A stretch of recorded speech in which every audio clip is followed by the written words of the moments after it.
Baiju isn't in his shop. Oh, you're looking for Dr. Baiju. He's resting today, but he said to send any patients to the back room. Ah, okay. Thanks. We'll head on through.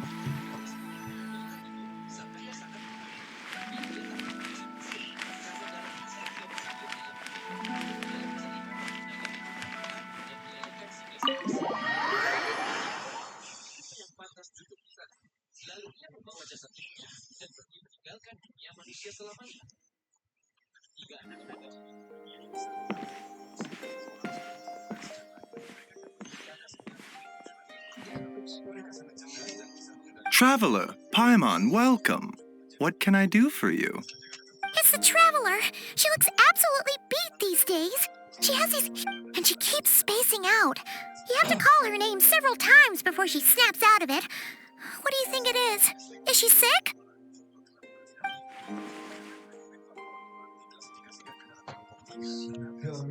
Very peculiar. In all the time we've been acquainted, this is the first time you've come to me with a health complaint. Come, let me take a look at you.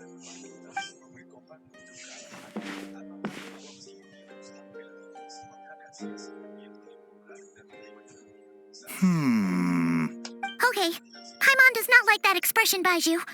It's not serious, is it? Complexion is good, eyes are clear, breathing is steady, pulse is strong. Physically, you appear to be in good condition, Traveler. In theory, your energy level should reflect that. You should be feeling right as rain. Hence my concern. A clean bill of health is usually a good thing, but in this case, it likely means your situation is more complicated. Physical illnesses come with detectable symptoms that can be used to diagnose, medicate, and cure the condition. But afflictions of a non-physical nature, they fall outside a doctor's realm of expertise. Huh? What do you mean, non-physical nature? Curses, dark magic, it's hard to say. It could just as easily be a simple case of mental fatigue. Why don't you rest here for a bit? Whatever it is we're dealing with, clues to your condition are sure to reveal themselves in time. Once we know the root cause, we can administer the right treatment.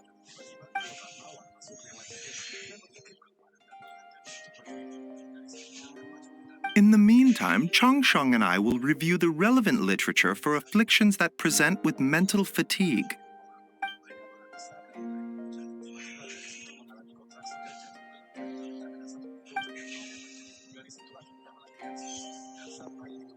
Oh, must be a rare condition if not even Baiju and Changsheng have seen it before. Well, all we can do is take their advice. You look like you're about to collapse anyway. Just get some rest. Paimon will be right here by your side. Fingers crossed you'll be all better when you wake up.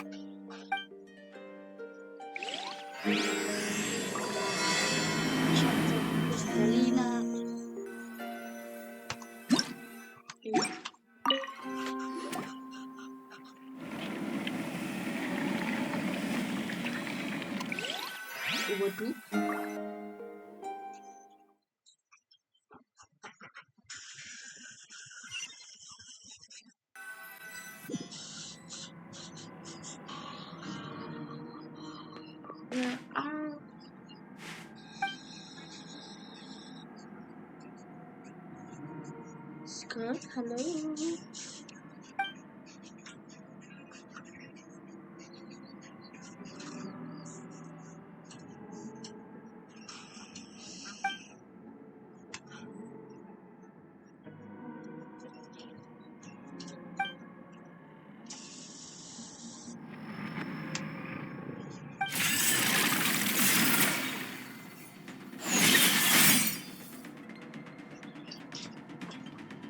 Kesulitan uji.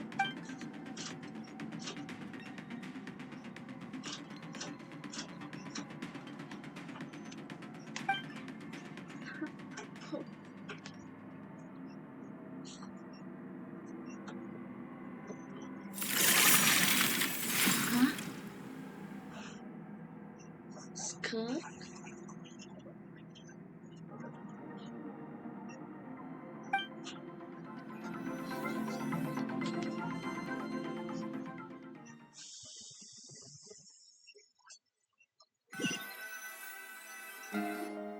Traveler! Traveler! Rise and shine! Time to wake up! For once, you're making Paimon look like an early riser. It's already afternoon. Hopefully all that sleep did you some good. Feeling a cut? What? Did you scratch yourself in your sleep? All right, let Paimon take a look. Nope, nothing there. Wait, did you have a nightmare? Okay, don't panic. Paimon heard that dreams tell us what we need by showing us the opposite. So, if you had a nightmare, maybe all you need is something to cheer you up. Come on, Paimon will treat you to something yummy.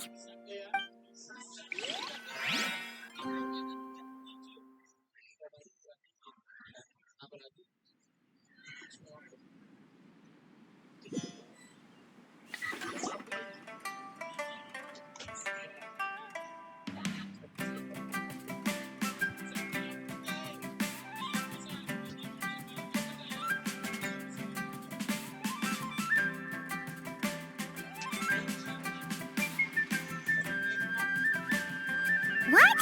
So, in this dream, you were trapped in a weird place with thick fog everywhere, and then a spike came out of nowhere and stabbed you in the back? Oh. Okay, well, that's a new one. Are you sure it was a dream? Because from the way you describe it, it sounds like you were really there. But then again, you woke up right where you went to bed. And you were definitely in a deep sleep this morning. Then, it's decided. Paimon will stay up and watch over you tonight. If anyone tries to mess with you, Paimon will beat him up.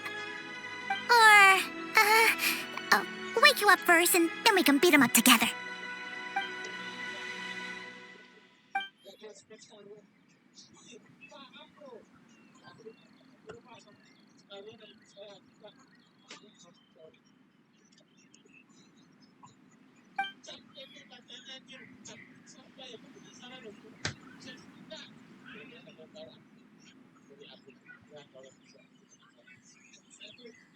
Something is missing. Skirk! Did you just say something? The flesh remains whole, but the soul is incomplete. Left unresolved, the mind will wither away along with it. What the? Wait! Paimon remembers you! Your child's master! Skirk. Right! What are you doing here? The last time we saw you was at the Primordial Sea in Fontaine, right? But then we left and never learned where you went after that.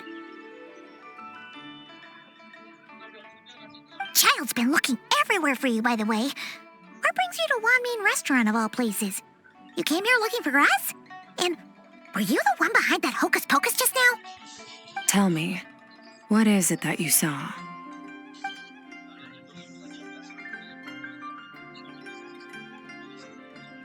Tight-lipped, huh? I suppose that's fair. You, I'll take a glass of wine. Hmm? Oh, of course. Coming right up. We make this one in-house. It's not too strong. Enjoy.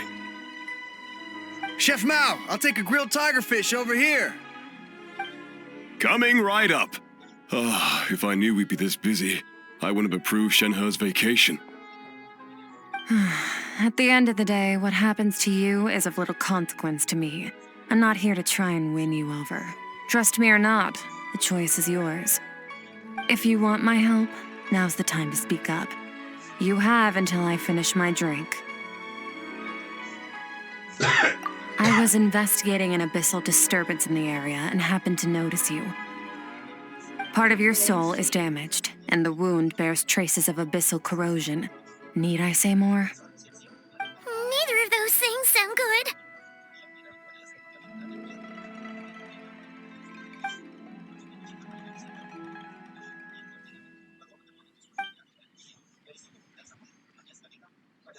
Well, should we trust her? She mentioned an abyssal disturbance. Maybe that has something to do with what's going on with you. But we could always find a different expert on the abyss to help us out. Yeah, and that thing she said about your soul being damaged is scaring, Paimon. Definitely something we should fix sooner rather than later. Skirk's an interesting one, that's for sure. But from what Child's told us, she doesn't seem evil, at least. 1, 2, 7, 10. That'll do. Well, have you made up your mind? So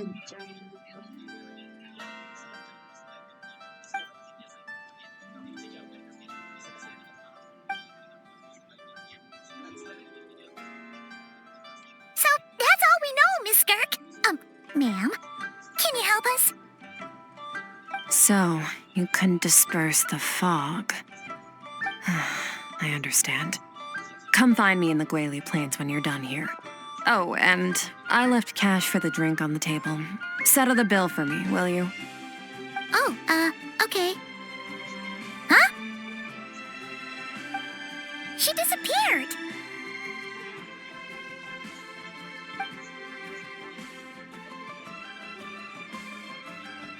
Wait, hold on. You overpaid.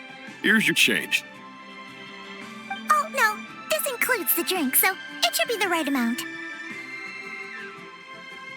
I didn't think you two ordered a drink.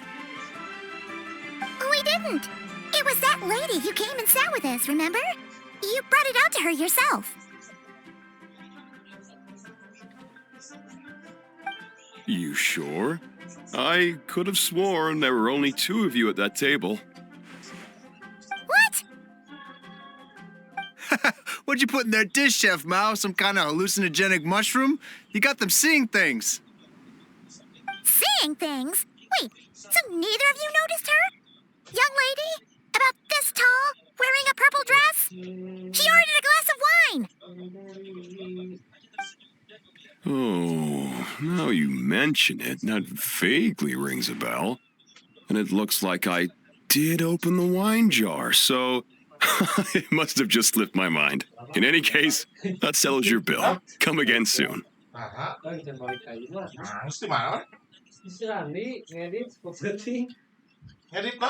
Coming! Okay, what was going on there? It's like I didn't remember Skirk being there at all. Even Paimon was half convinced we hallucinated the whole thing. But that Mora she left for us was definitely real. Oh, this whole situation is giving Paimon the creeps. But anyway, she told us to head to the Guili Plains, right? Let's not keep her waiting.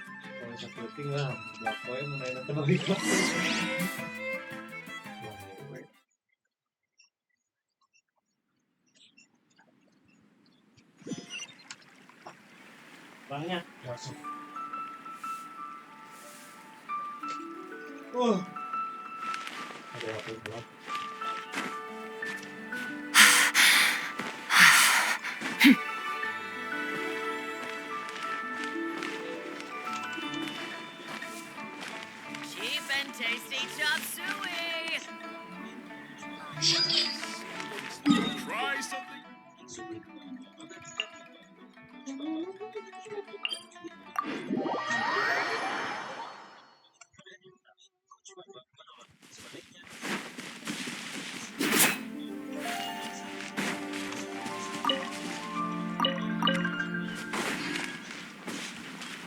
Extinguished!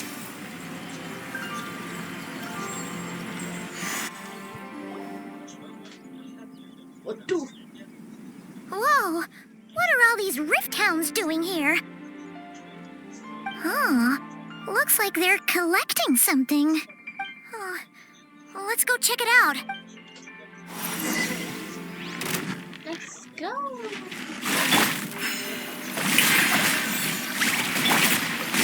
The wind knows me. Merciless. Ha! Yeah!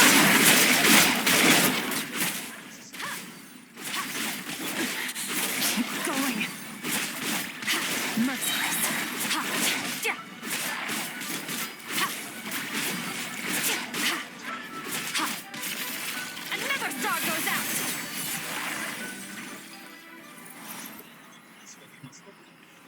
So, this is what they were collecting. It looks kind of like... Yeah.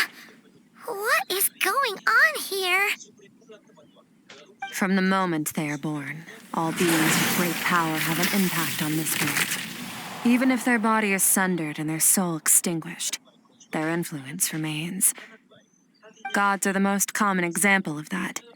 The remnants of gods who fell thousands of years ago remain buried deep within the earth, carrying within them a warped will and a dark curse. Together, these remnants form what you call god remains, and it appears that some of those sealed here were dug up and removed. There are traces left, but they're fading fast. What are you doing? Nothing. Just wanted to make sure you were, real? She's definitely not a ghost traveler. Paimon poked her, and she's solid. Your life hangs in the balance, and that's what you're fixated on? Strange set of priorities. It was just a trick to avoid being perceived. If someone notices me, those memories are erased. Simple as that. Unlike you, I have no desire to establish a connection with the world. The weak and the lowly have no right to remember me. They're lucky they only have a few missing memories to show for it. Now, can we please get back on track? Okay. Where were we? Right. The god remains. So, basically, there's now less of them here than there used to be, right? Isn't that a good thing? In our experience, god remains are 100% bad news. A lot of terrible things have happened because of them. Maybe it's a good thing by human standards, but power doesn't come from nothing, and it doesn't just disappear for no reason. The remains aren't just gone, they were taken. Very clever, traveler. You aren't the only one who had something taken from you. There are victims like you everywhere.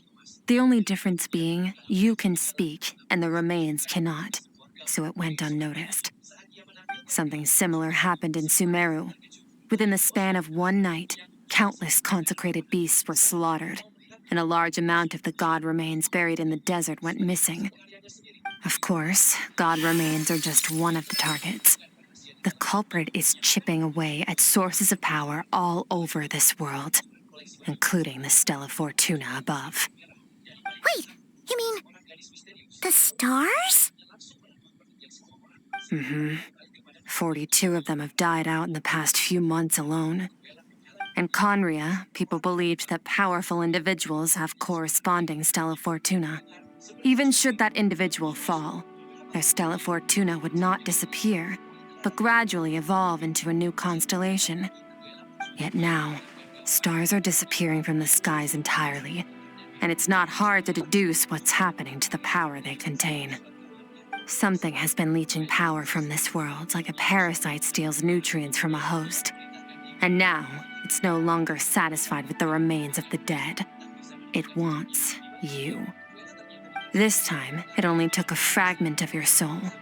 But next time, there's no telling how far it could go.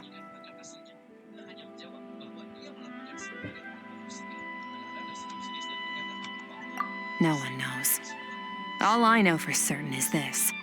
Getting back what you lost will not be easy. Considering how much power this entity has stolen, it must be a god-level being by now at least. But that's not the real concern. Souls are fragile things, and yours could easily be crushed if you go up against it. So you're gonna help us, right? We're going to help each other. You are my ticket to uncovering this thing's true identity. Great! You seem super strong and you know a lot about the abyss, so Paimon will take it. Don't get all mushy on me. All I'm doing is helping you get back to normal after a sudden crisis. And I should warn you, getting mixed up with me can have unforeseen consequences. We're on very different journeys. You don't want to be in my debt, trust me. You help me uncover the truth behind this entity, and I'll help you recover what you lost. This is a transaction, that's all. You would do well to remember that. Now, come along. Yeesh! You'd think she'd be a little friendlier since she's agreed to help us. But nope, she's just like when we met her in the primordial sea. So cold. Well, whatever. If that's how it's gonna be, then she doesn't deserve our friendship. What she does deserve is a super embarrassing nickname. Ah, Paimon's got it. Frosty the Lavender Melon. Serves that ice queen right. Anyway, the important thing is that we get that piece of your soul back. So, let's follow her and see what sort of plan she's got.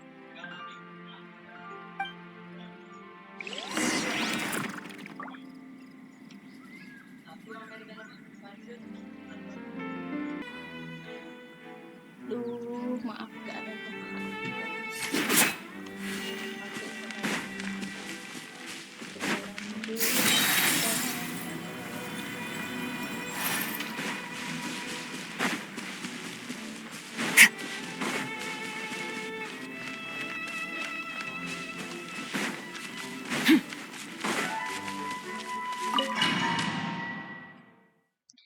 lanjutkan saja.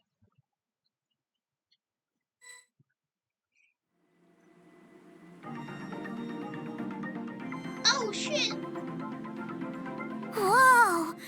This place is way bigger than Paimon expected. Where are we? Is that This is where I live. I suppose it's the closest thing I have to a home here. it's like the abyss? It is. I brought you here because time flows differently in this place.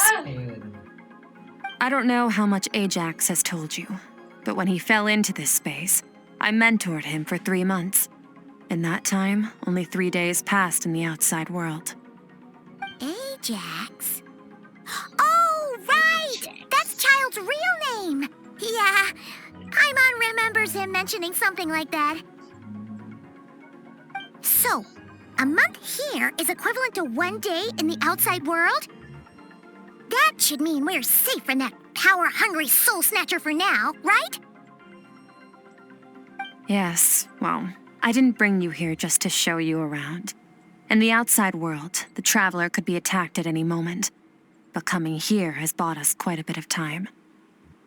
Now, we just need to figure out how to investigate that place you saw. The one full of fog. Please Both help your me. description and the abyssal disturbance I felt point to that space having some connection to the abyss. It could even be a domain similar to this one. The Domain. thief who stole that fragment of your soul is hiding there. But the abyss is a chaotic and turbulent place. If we want to pinpoint their location, we need to see what that space looks like without the fog. Abyssal power can grant a special form of sight. Have you ever wielded abyssal power before? Belum. Okay. Do you plan to learn? No. That tracks. All the information you have suggests the abyss is something sinister, and that abyssal power is a wild and dangerous force that always spells disaster. And you're saying that's not true? Depends on your perspective. Floods and hurricanes take countless lives too.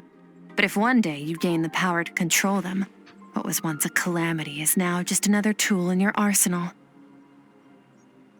I'll respect your opinion, though. Just means we have to turn to the second best option. What's second option? A little abyss crystal that contains my power. Wear it on your head, and we'll be able to perform dream mirroring when we fall asleep. Okay. Dream mirroring? It means experiencing whatever the other person is dreaming. Everything they see, think, and feel. Since you haven't studied the art of using abyssal power and have no plans to jump in the deep end right now, I'll have to do the investigating for you. With dream mirroring, every time you slip into a deep sleep, I'll see with my own eyes whatever scene plays out in your mind. Then, I can guide you through the dream environment, and we'll take back what was stolen from you. Thank you. Oh, you make it sound so simple. Tough to say. This is an unprecedented situation for both of us. Even assuming we do manage to find where this entity is hiding, like I said, getting your soul fragment back won't be easy. To play it safe, I need to give you some special training first. Wait, you're gonna teach her some of your martial arts? Does that mean the next time we see Child, we have to treat him like our senior? Do as you want. For my part, I don't see you as my disciples. You're already a pretty good fighter. All I'm planning to do is build on your current skills and train you for the specific scenarios that I think we might face. But that's enough talk. If you're ready to do this, then come with me. Time might be more lenient here, but that's no excuse to waste it. Oh, she moves fast. Paimon can hardly keep up with her. So, special training, huh? Kind of a rare opportunity. With your skills, there's not a lot of people qualified to train you. The last time something like this happened was probably anti-Raiden Shogun training, right? Aduh, udah lama Oh, guys. feels like a lifetime ago. Skirk seems pretty strong too, though. Remember how she said that the all-devouring narwhal was just her master's pet? Maybe we really will learn something here. Let's do this.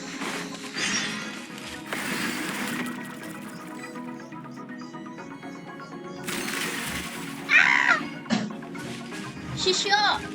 Don't kill me, please!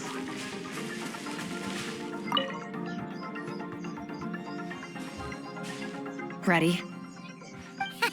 Bring it on! Your training will be split into 3 stages. Testing your blade work, elemental abilities, and reasoning skills. We'll start with blade work. You're no rookie in this area, so I won't bore you with the basics. During your long journey, you've no doubt sparred with a lot of talented sword fighters. Consciously or not, you will have picked up all kinds of techniques from them. You bet! There's Kaya, Master Jean, Kuching. Oh, and Kazuha, Ayaka. Yeah, we've met sword masters like you in every nation we've been through. You sparred with a bunch of them too, right? Nice to know it's all gonna come in handy now. Don't get too smug. In sword fighting, techniques alone are not enough. You need a cohesive system to bring it all together. A style or school of fighting.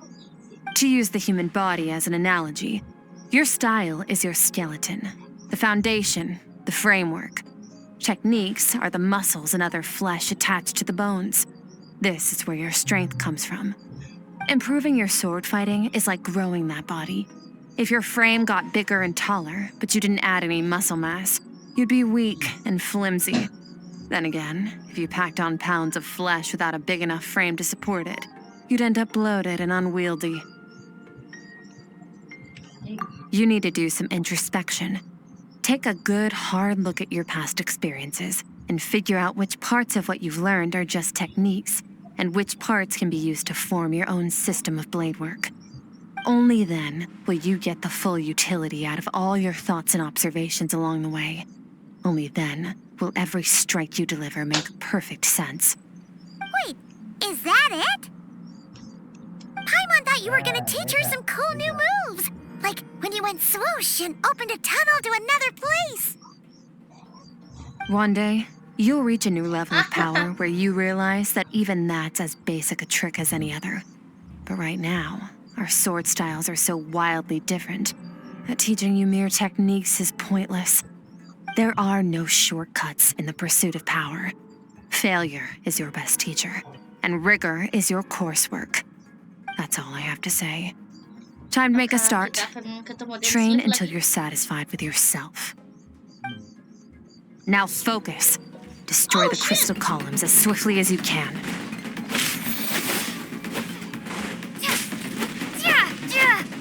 Anjing, selesai.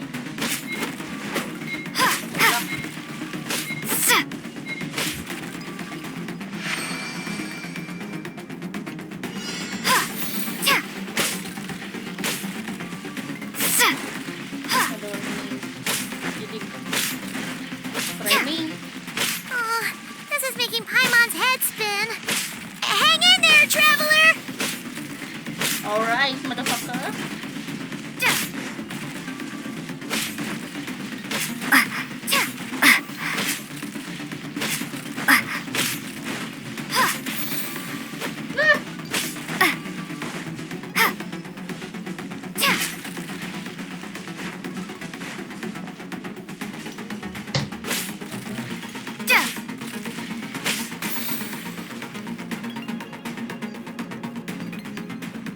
Training section.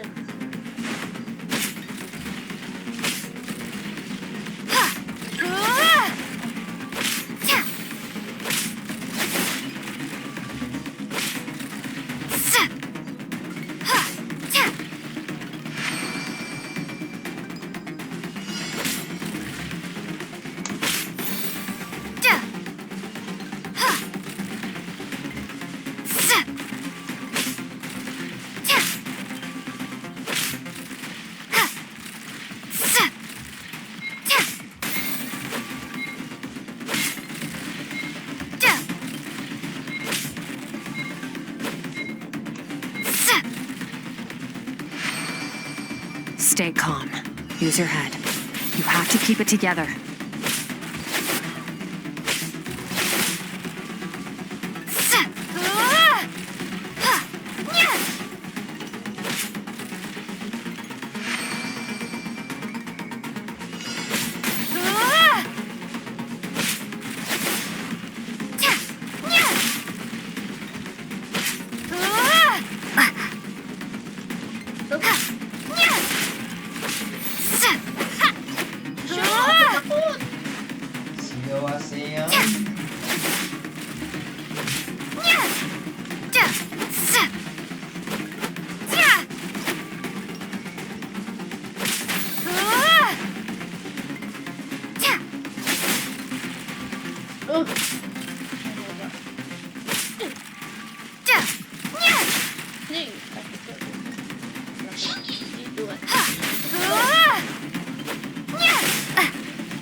Will be frozen in time.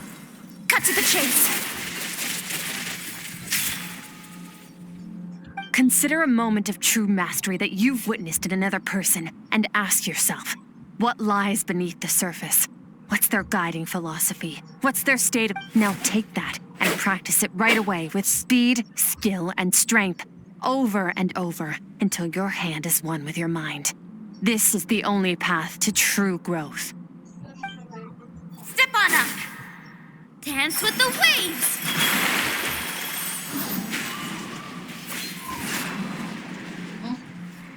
Suka bagi suaraan.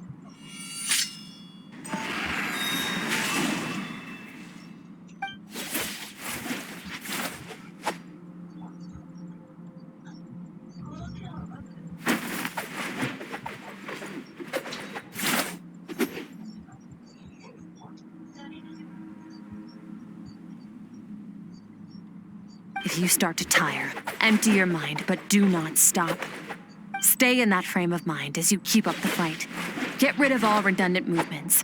Imagine your sword is an extension of your own body. Wield it just as you wield your arms, hands, and fingers. 'Twas on a deserted, moonlit night that the hero approached the vile dragon's limpid lair. Ring cutter! Feathers fleeting wet, the white heron treads water, a sight without flaw. Master of Inazuma Kamisato art Tachijutsu. Subensu.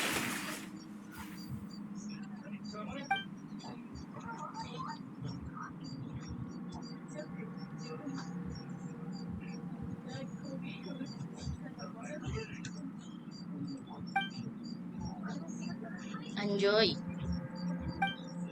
Oh my god, masih ada guys. Ya. Anjay.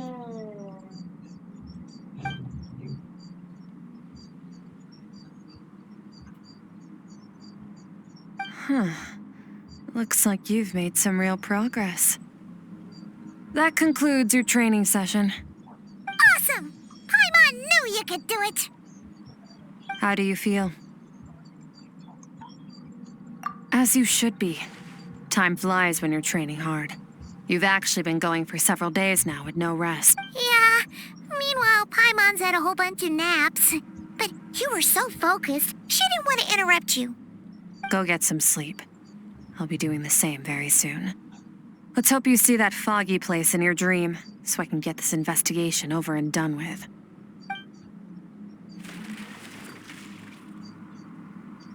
Bye-bye, Shisho. Sometimes, you have to practice a single movement 1 million, maybe 10 million times before the breakthrough moment comes. Nothing in the outside world can help you in this process. The most important thing is to remain patient. Good night.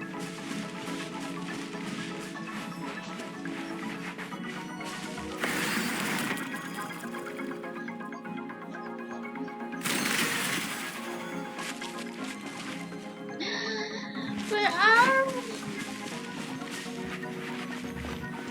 Bobo?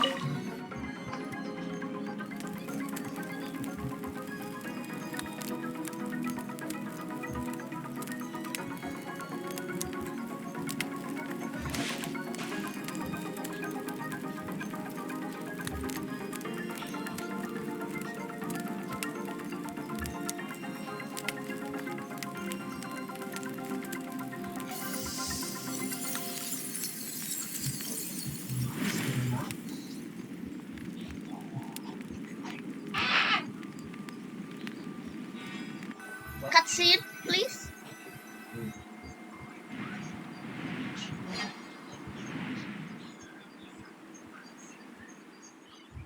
Where are I'm?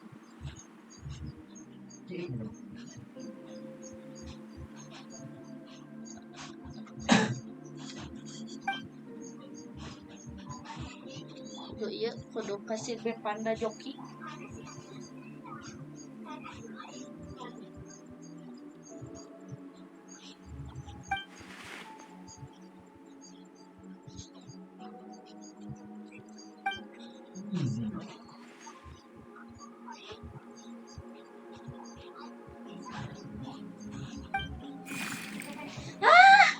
Siapa kamu?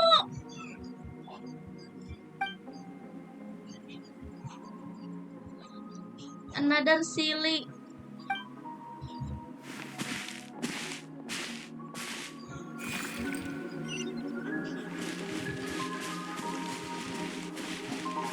Hi, cutie.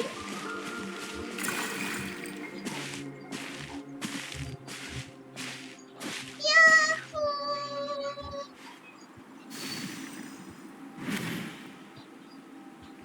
Skirk, why are you skipping classes again? We've talked about this.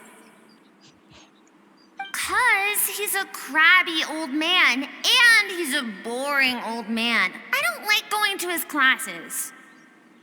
Excuse me. You shouldn't talk about your teacher like that. It's very disrespectful.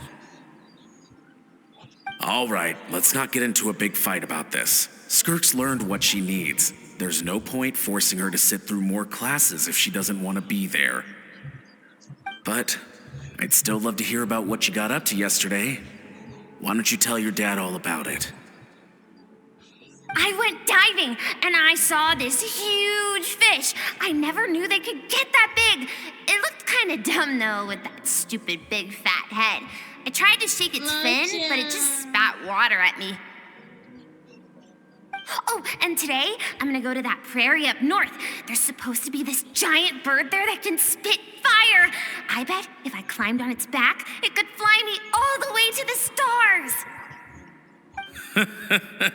Then I suppose your old dad should get one as a pet too.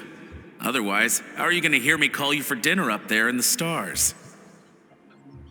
When it's time to eat, I'll come back on my own, Zilly. Anyway, gotta go. Bye, Mom. Bye, Dad. Wait! Put on a coat at least. You'll catch a cold.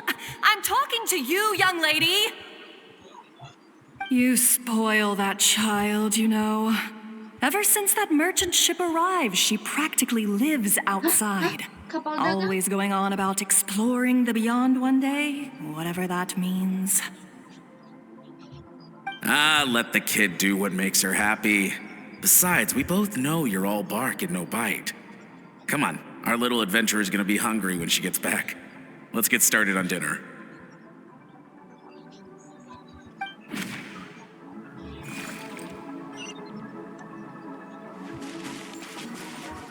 Mereka kabur. Siapa yang kabur, Nak? Cuacanya hari ini bagus sekali.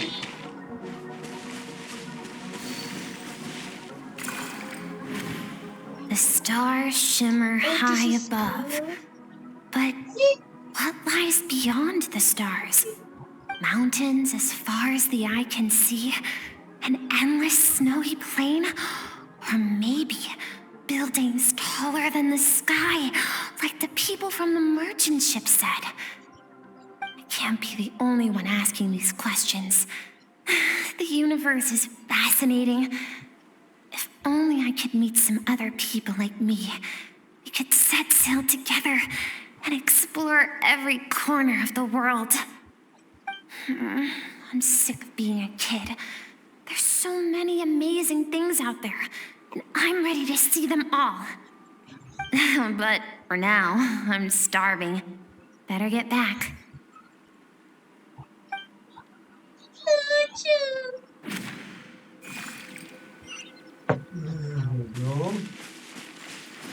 Aneh. Di sana.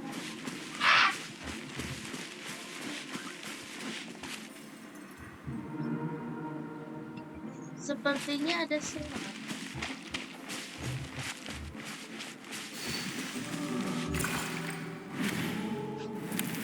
Don't let a single one of them get away! No, please, spare the children. Stay back. They're coming! Run! Help! Eliminate the threat. Take them down. Don't be scared. This way! We'll never make it! Fire. There's fire everywhere. What happened? I told you we shouldn't have trusted these outsiders. Outsiders?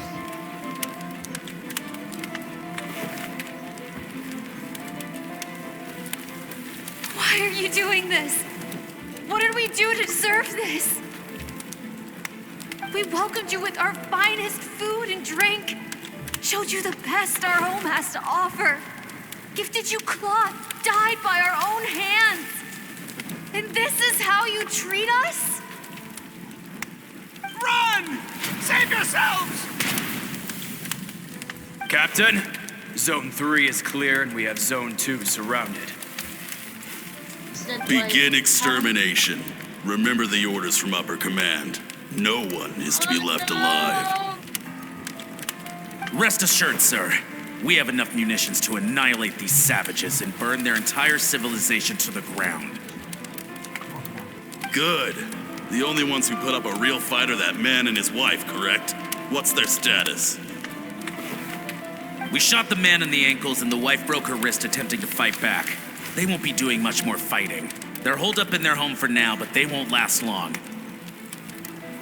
To prevent them from making some kind of last stand, we're planning to clear out the other zones first so we can send a bigger squadron to surround them. Well, well. Turns out some of these beasts do know how to use their claws. Now the threat these savages pose will be undeniable. Let them cling to what's left of their lives for a little longer.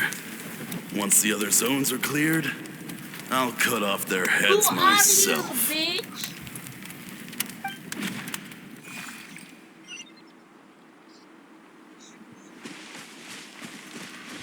Oh, gosong.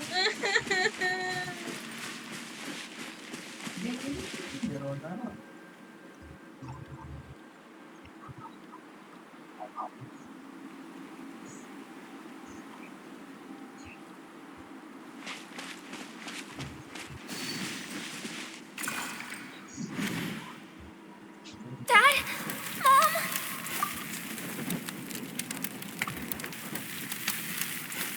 Skirk! You're all right! Thank heavens! I'm so happy to see you, sweet girl. But you need to go. It isn't safe here. They'll be back any second. What happened? You're bleeding a lot. Dad? Mom?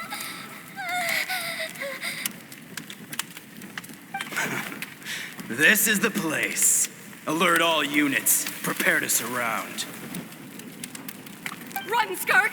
Run as far away as you can. Don't trust anyone. Your dad and I, we're not afraid to stare death in the face, but we need you to survive. My clever girl, so curious. You're already so brave. I know you're going to grow up to be such a positive light in this world. Whenever you miss us, just play this song. Remember, life is a gift. Don't let darkness claim it. Break down the door! Look what we have here. A savage that can pluck a tune. Well, the show's over.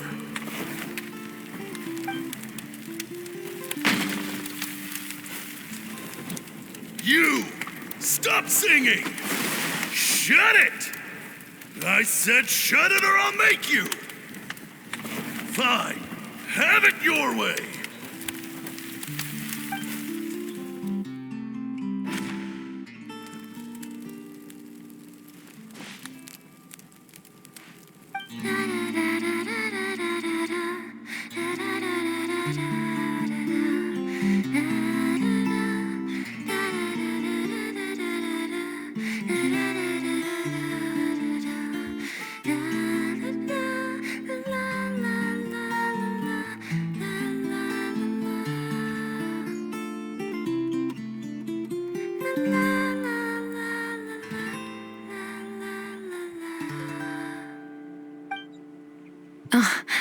You're awake? I found a few clues while you were asleep, but it's only a start. Now, time for the second stage of your training. This time, the focus is elemental energy. Come find me when you're ready to begin.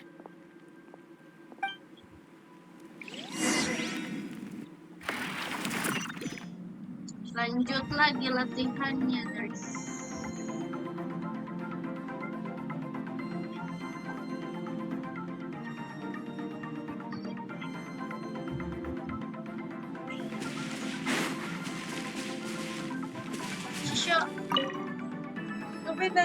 Man, staying in the abyss feels so surreal, don't you think?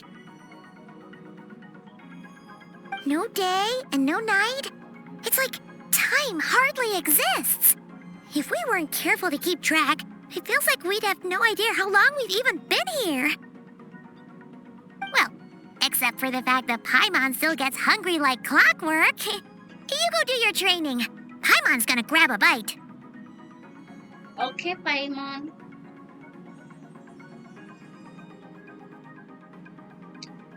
I'm ready. The way I see it, the pursuit of power is divided into 3 stages. The first is mastering the use of standard weapons. Next is learning how to harness natural energy. And after that, you're free to challenge even higher dimensions. The natural energy of Teyvat is, of course, elemental energy. But that's not my area of expertise. I draw from a different source of power. You mean? Abyssal power, yes. Also known as the power of the Void Realm. My master, Sertologi, is a true expert in that area. After all, he was one of the group of 5 that infamously stole the all-encompassing power of the Abyss, an act for which the people of 5 Conria sinners. gave them the epithet, the 5 Sinners. The elemental energy of Teyvat, on the other hand, is derived from the power of the Light Realm. These 2 forms of energy exist in direct opposition to each other. Suffice to say, there's not much I can teach you this time. A keen observation, traveler. Call it respecting local norms. The Abyss stands in direct conflict with the will of this world. So, to make my life easier, I disguise my power to make it appear cryo-like in nature. It's a technique I learned from some Conrian ruins, known as the 7 Shifting Serpent. If you ever change your mind about delving into abyssal power, I can teach it to you. Please.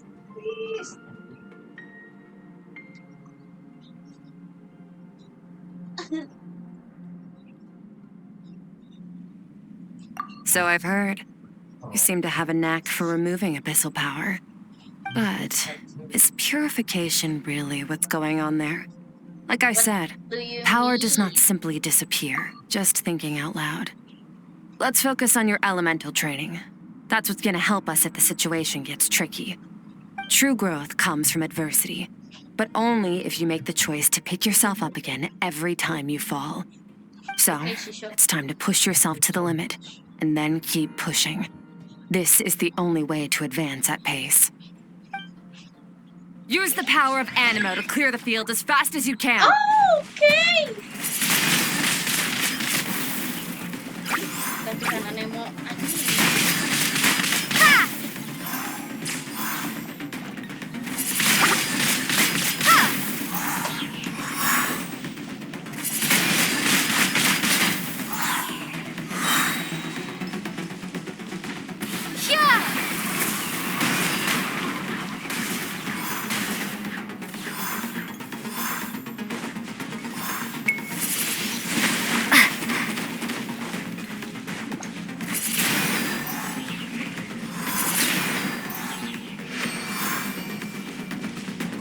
Observe your surroundings. Look for things you can use to tilt the scales of success in your favor.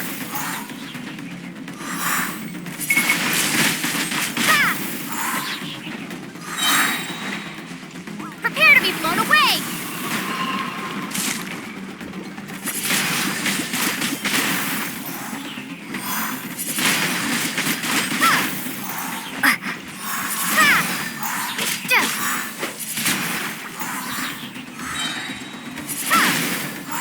Be gone!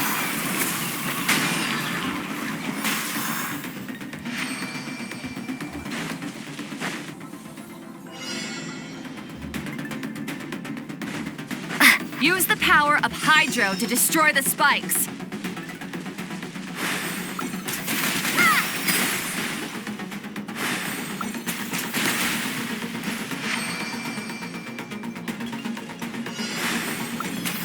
Faster. Don't give them a chance to strike you. You need to be quicker than you were in your dream. You can't afford another injury like that.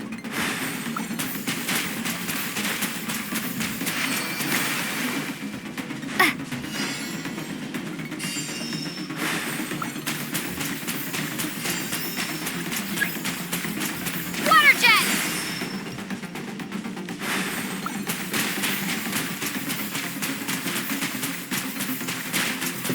Water jet!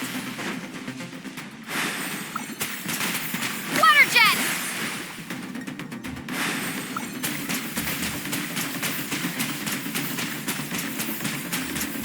Water jet!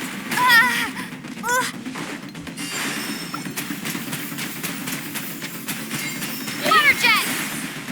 Yo estoy.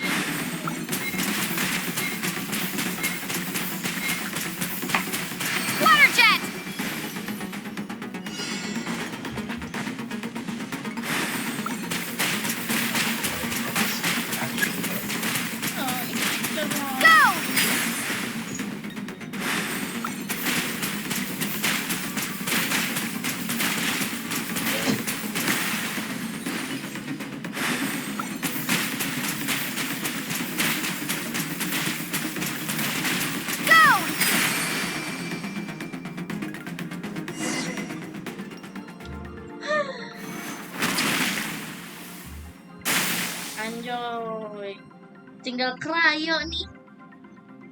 Yang belum. You need to understand what makes you special. The ability to wield elemental energy without a vision and switch between the elements at will. Okay, shisha.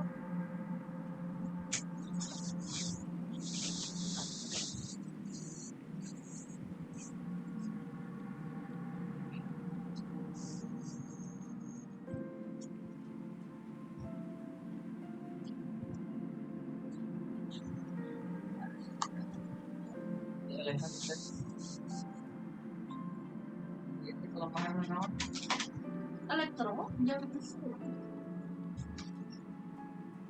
Oh, Piro. Para Piro. Ini. Kenapa? Ini bagus.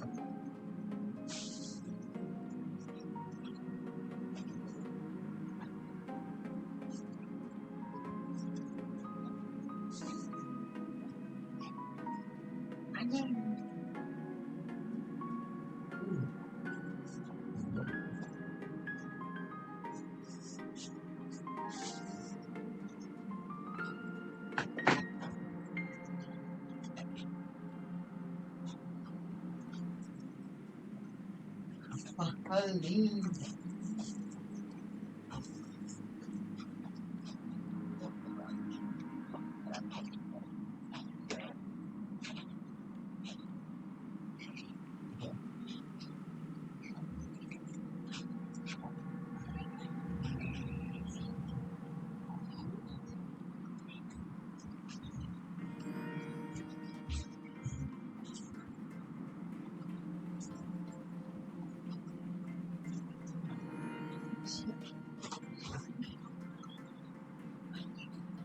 Maaf pemirsa,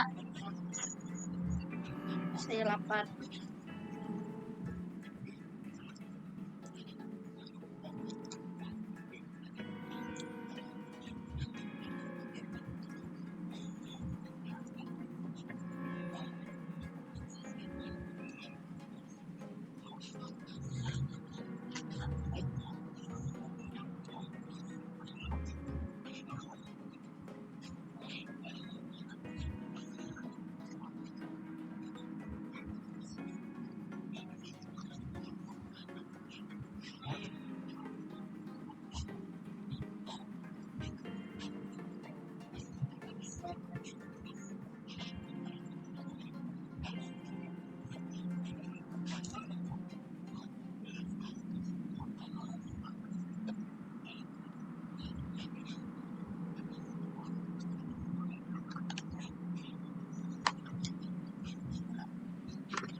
Yes.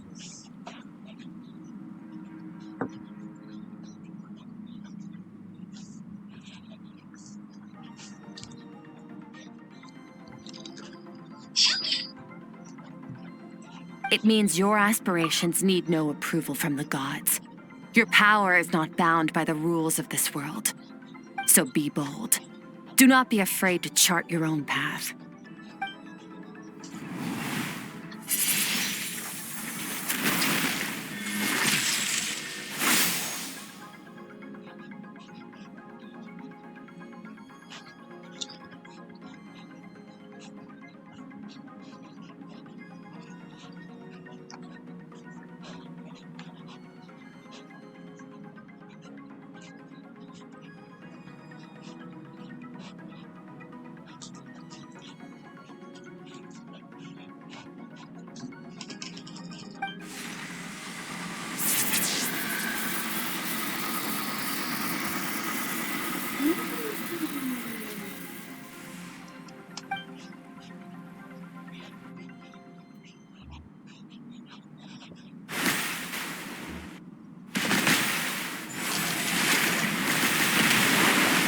Very good.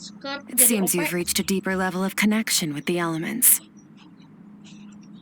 Long enough for you to lose yourself in your training, which is a good sign. Relentless practice with the elements has drained all your strength, but it's also what allowed you to make progress. Get some rest. When you wake up, We'll proceed to the final stage of your training. Okay.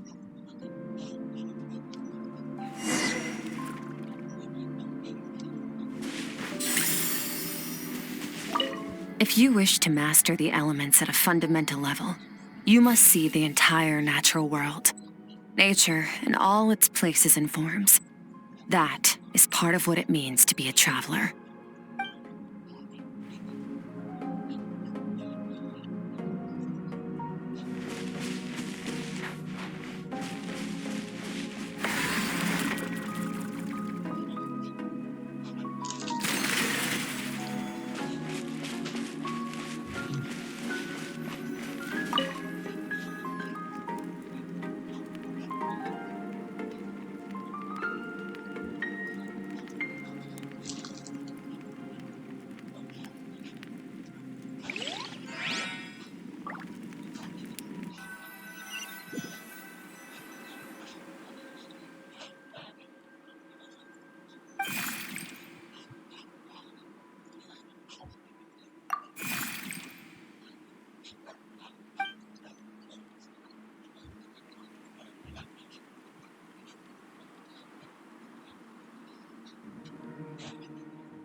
What is the secret to power?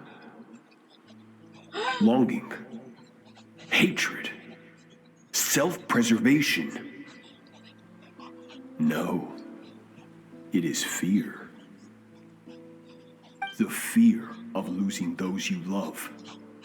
The fear of watching your home burn. Fear of loneliness. Fear of death. Fear is the source of evolution.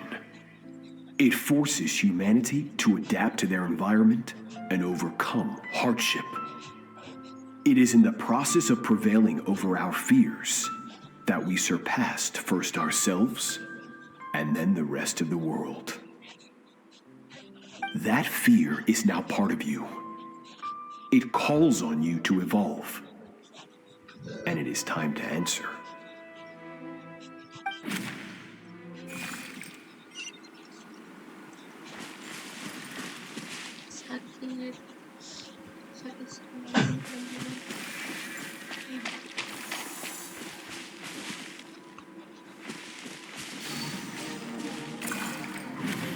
Any minute spent missing home is a minute wasted. Practice your sword work instead. Do not make me tell you twice. But, Master, I can barely lift the sword anymore. If I keep going, I feel like my wrist is going to break. So it has not broken yet. Then pick up your sword and keep practicing until it breaks. I want to hear the cracking and splintering of bone. After all, bones can always be reset.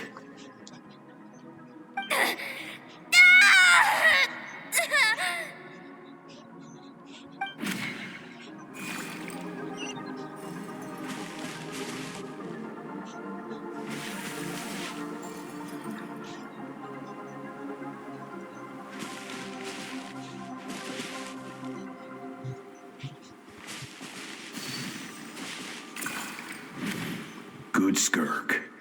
Once again, you survived. How do you feel? Cold and pain.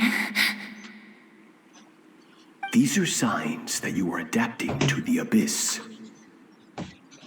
Each time the flesh is torn and the spirit crushed, each time you claw back from the brink of death, you become stronger. I now understand why these people sought to destroy your homeland.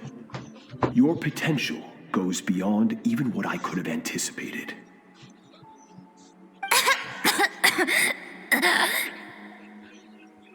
But you still have much to learn in your pursuit of strength. Your mind is rife with distractions. From now on, I shall show no mercy in your training. You must learn to shut out all the pointless emotion, crush the self that makes you weak, and become master over your physical form. Get up, Skirk. Wipe the blood off your face. Cut away the rotten parts of your flesh. And mend what is broken. Then take up your sword.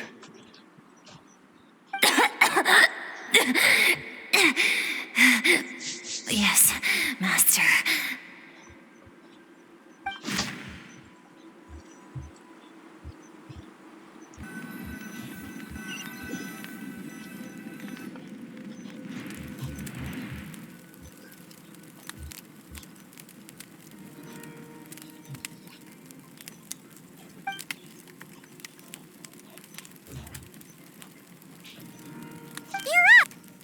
You got some good rest.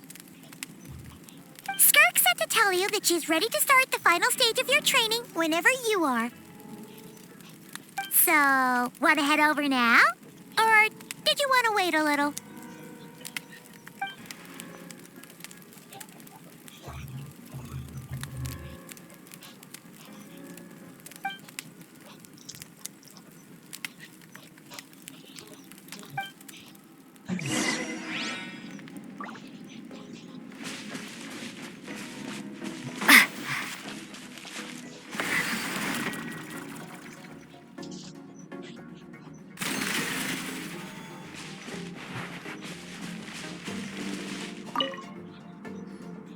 From your training so far, you have gained better command of the sword and more control over your elemental abilities. That's only part of it. Experience is the real teacher. Your journey, the friends you have made, the dangers you have faced. These have taught you more than I ever could.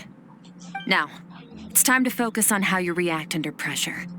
You must be able to think rationally, even in unpredictable combat situations. Oh my God. To simulate this, I'm going to attack and you're going to block.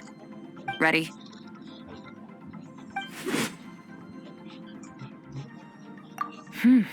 Not bad. That defensive stance looks near unbreakable. Just like your brother. Oh, that reminds me. You still don't know what happened to him, do you?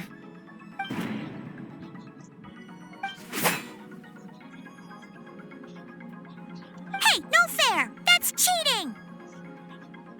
You think every opponent has the same moral code as you? You can denounce their deplorable methods all you want. But only if you live to tell the tale. The dead don't get to complain. Strong emotions will always arise in combat. Anxiety, anger, fear. But a true warrior is never at their whim. Only when you are free from the influence of emotion can you make the right choice, no matter the situation.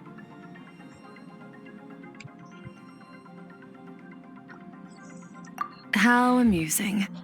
Almost sounds like you think you know me. But you don't. You can choose your own path. We are not the same. Let's begin. Try to use reason over emotion. Make the most rational and advantageous decision in any given moment. This is your final training session. Look alive. Same drill as before, but this time I'm going to interfere. Hold your focus.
Not bad. Better than I expected.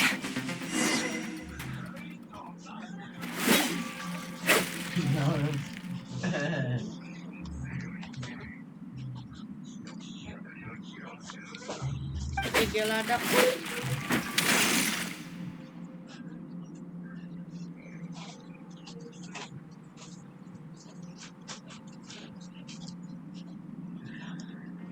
You're getting the hang of it. The first step to controlling your emotions is controlling your mind. You want a unified train of thought. It all comes down to focus.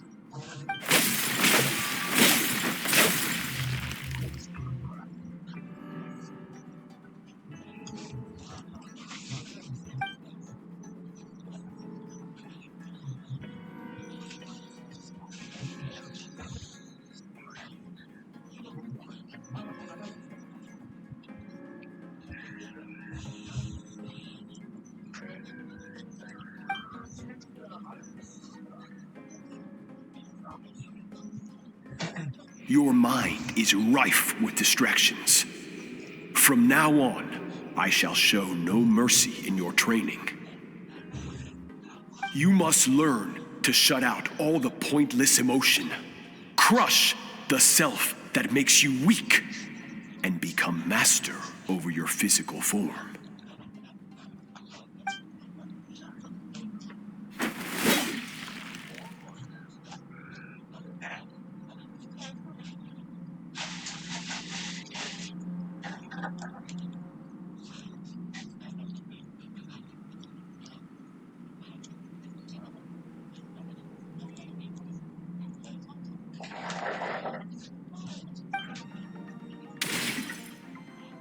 Stop.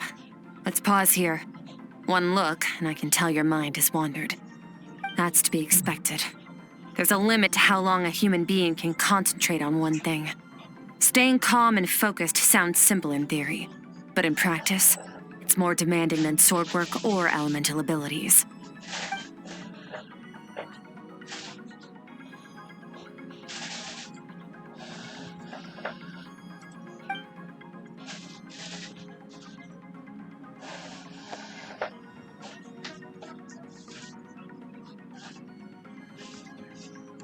Get some rest. No point training further if you're already dead on your feet. Like I said at the beginning, the only goal of this training is for you to reach a point that you're satisfied with. You managed to push past your limits, which is a good start. You can be proud of that and sleep well knowing that you've earned it.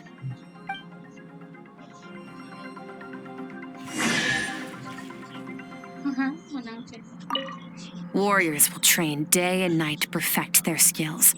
But when the battle comes, their fate may be decided in a matter of minutes. One mistake, one moment of hesitation, and just like that, all their blood, sweat, and tears were for nothing. You need to... Sorry.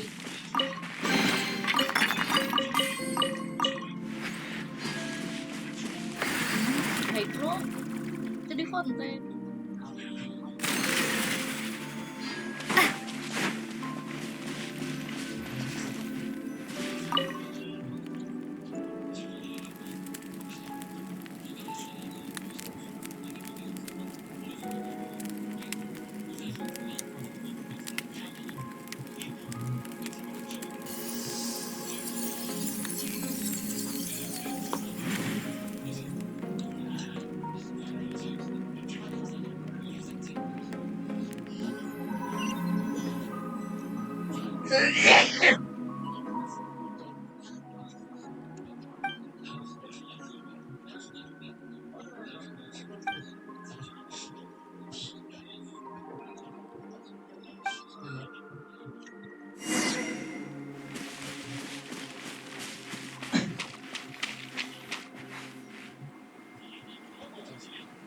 Skirk is amazing. She faced down that terrifying giant and cut its head clean off. Oh, she got hurt though, didn't she? I heard it was pretty bad. Yeah, well, that's a given. But the moment she was on the mend, she got right back to practicing her sword work. I heard Master suffered a grave injury once too. Lost an arm and a leg and still came back stronger than ever. Skirk's becoming more like him by the day. Incredible. I wonder if I'll ever reach their level. They're always so resolute, so unshakable.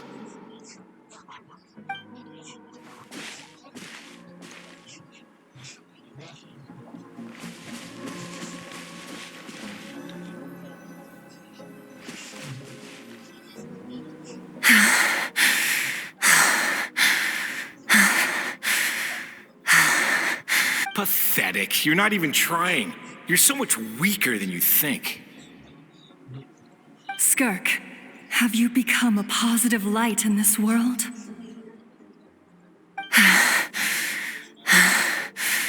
Do you even remember how many of us perished in that fire?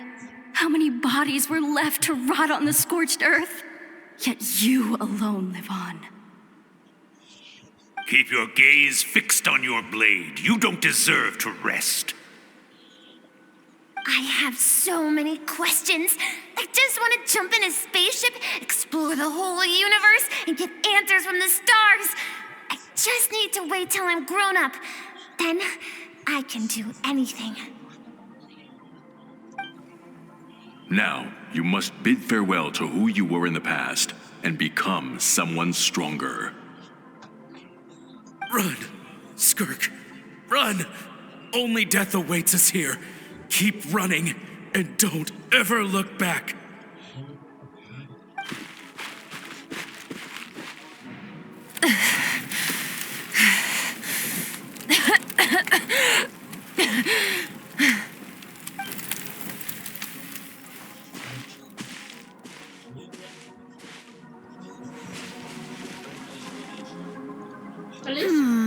Let's see here.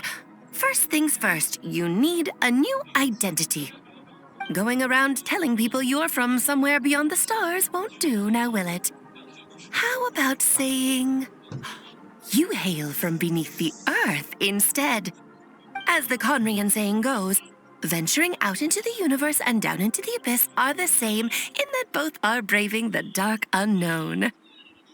Well, I'm a visitor on this planet, so I'll follow the rules. Ah, splendid. That saves me quite a bit of trouble. Let me offer you a piece of advice in return, although it might not be what you want to hear. I know the pursuit of strength is important to you, but taking a moment for yourself every once in a while is never a bad idea. Ignore her existence for too long, and there will come a day when you can no longer hear her voice.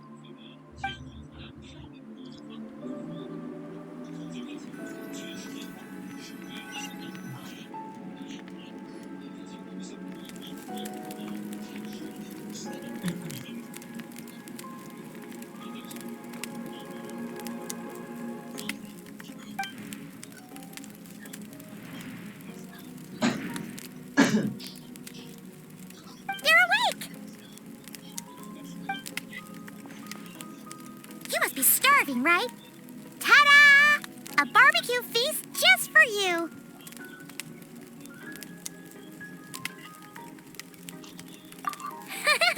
Of course you are! That's why Skirk and Paimon got this all ready for you. Dig in, before it gets cold. Ah, well, if you're around someone long enough, it's bound to happen. Plus, Skirk can cook. So, Paimon decided she can forget the whole Ice Queen thing. Paimon's not one to hold a grudge. Here's an idea. Let's save the chit-chat until after the meal.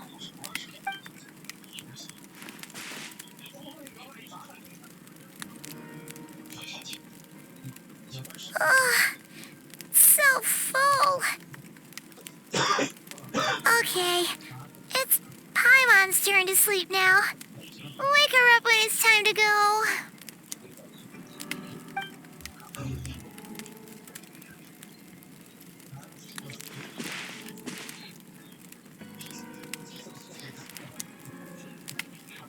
I have good news. First, your training is complete. You have what it takes to wield immense power.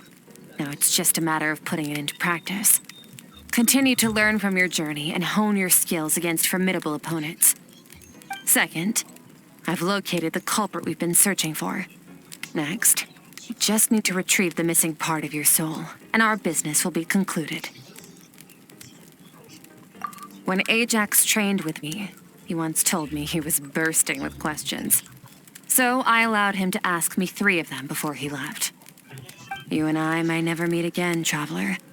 So if there's anything you want to ask me, now's your opportunity. Just like Ajax, I'll answer 3 of your questions.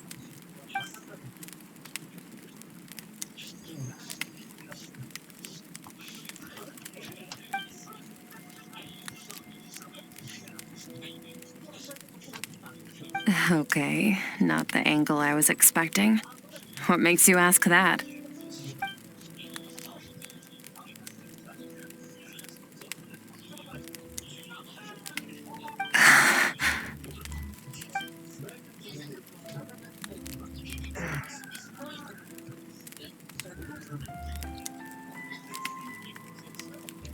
I knew that was a possible side effect. Closed off my mind to you for that exact reason. Even with the dream mirroring, you should have seen nothing but endless darkness.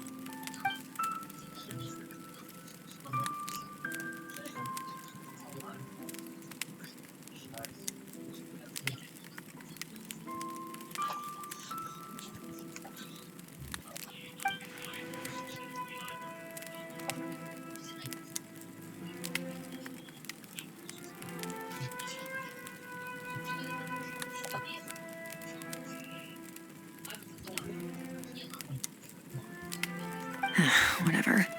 Must have been a flaw in my execution. I shouldn't be too surprised. Due to some recent circumstances, my self-control has been lacking as of late. Since you've seen what you've seen, there's no reason to hide the truth. All I ask is that you keep it a secret. No, I'm not from Teyvat. I'm from a different planet. And there was a time when I journeyed through the stars. A lot like you in some ways.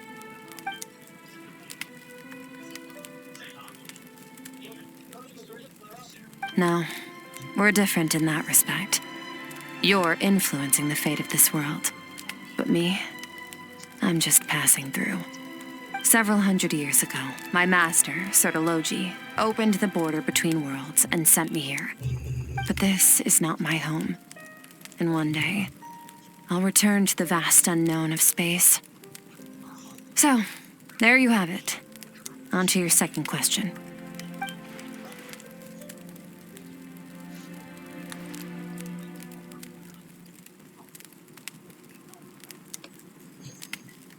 To become stronger. For certain reasons, I need to bridge the power gap between me and my master as quickly as possible. But first, I need to understand the source of his strength.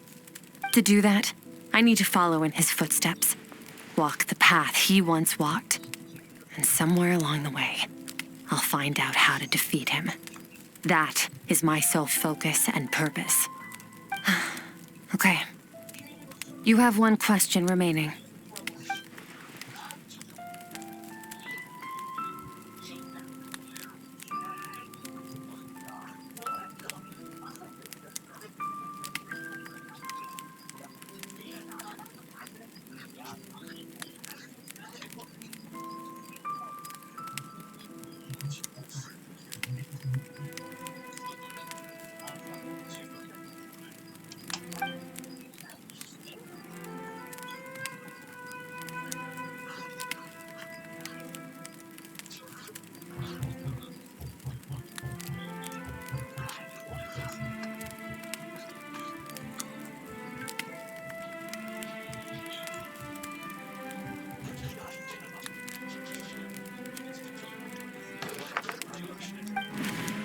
You make it sound so easy.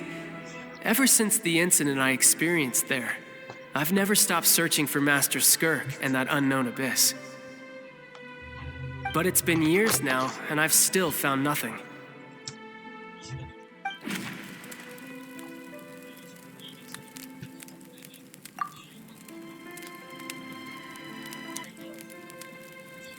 Well, your last question?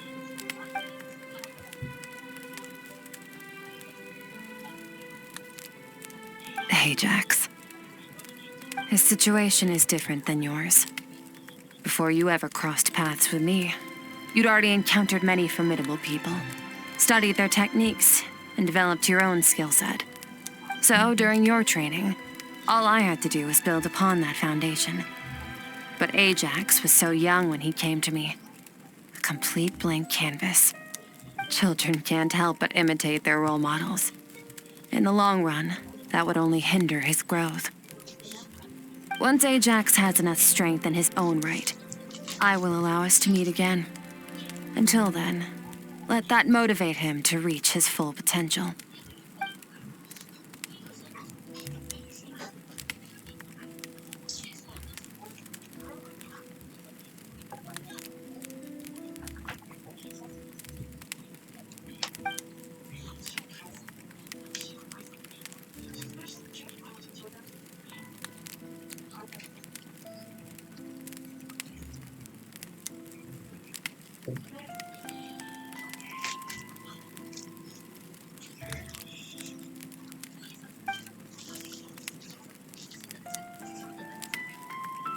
Balik.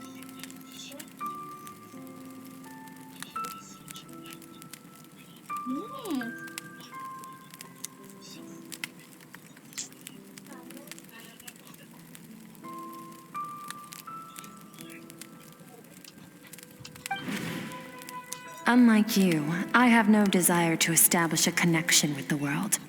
The weak and the lowly have no right to remember me. They're lucky they only have a few missing memories to show for it.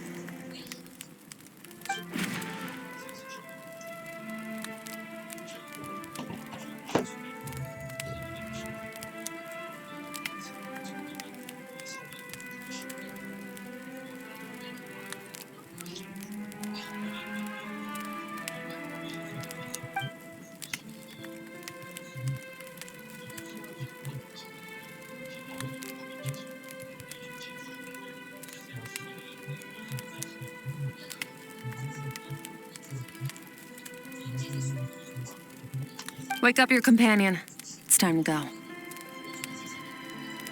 Oh, and everything I just told you, best keep it a secret from her as well.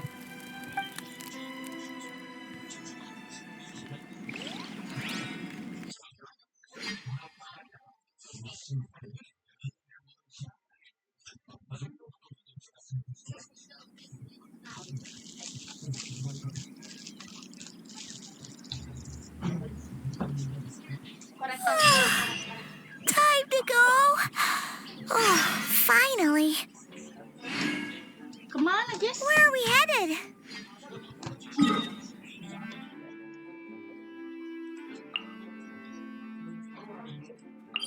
The chasm.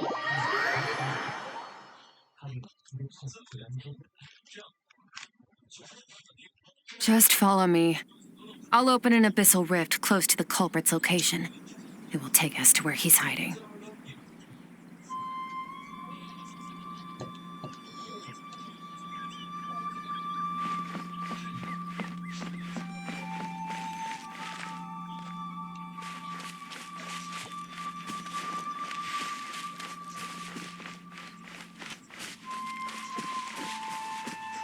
Extinguished.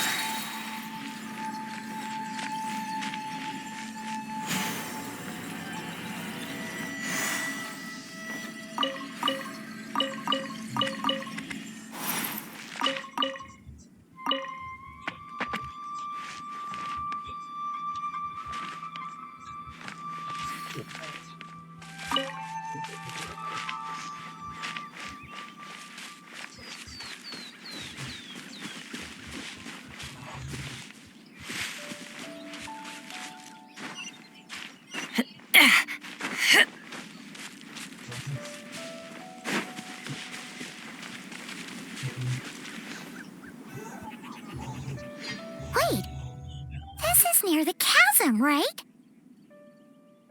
Yes. If we enter from here, we'll be able to reach that place from your dream. You have some experience with abyssal domains by now, but still, this is someone else's territory. Best to proceed with caution. Don't worry, Paimon's an expert at hiding behind other people for safety. Oh, because you need to stay safe, traveler. All right. Remember your training. Time to put it to use.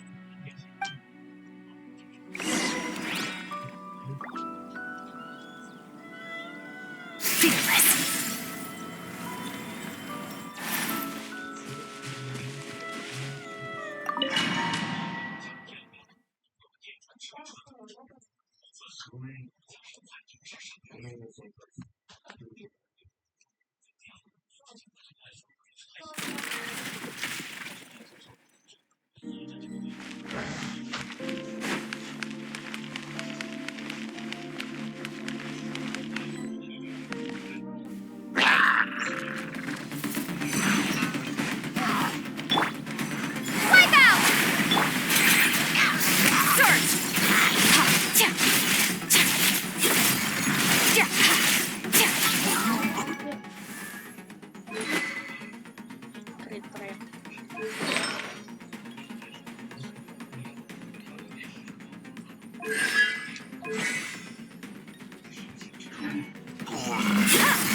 That's more like it.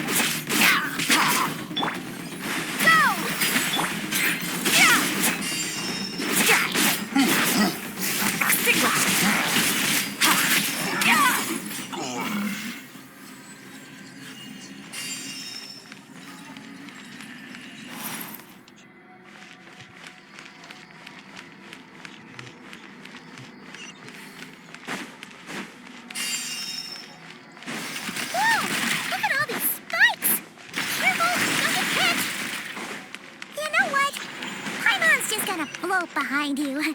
Come on, you got this.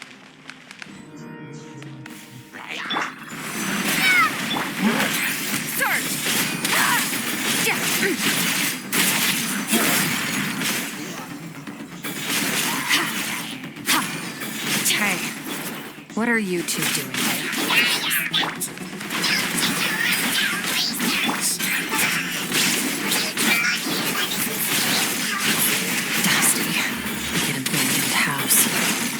Press on.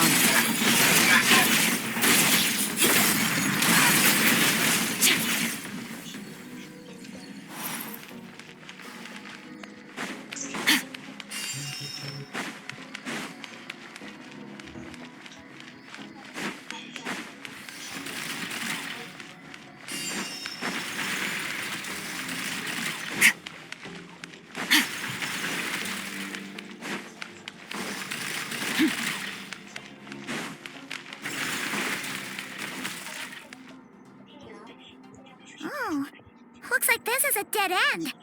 Did we make it to his hiding place? Ugh, this fog is making it impossible to see anything! This should be the place where you were attacked, traveler. The missing part of your soul should be nearby. Can you sense where it is?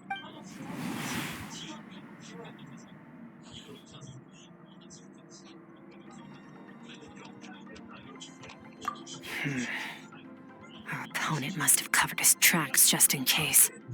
Otherwise, you should have sensed it much more strongly. Hold on! Look! The spikes are back! Stay calm. Let's hold back a little. Give our enemy some wiggle room so we can see what we're dealing with. If you're too reckless, we might be playing right into his hands. Our enemy took part of your soul for a reason. It's likely he integrated it into his attack somehow. If we're smart about this, we can track it down.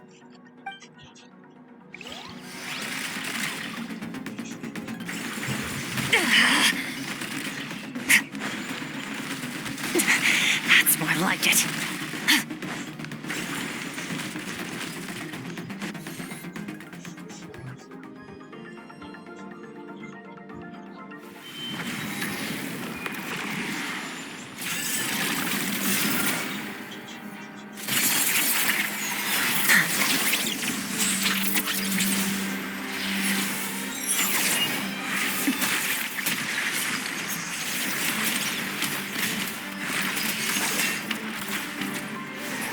From the start, the attacks have been focused on me. Trying to break through my defenses? I see.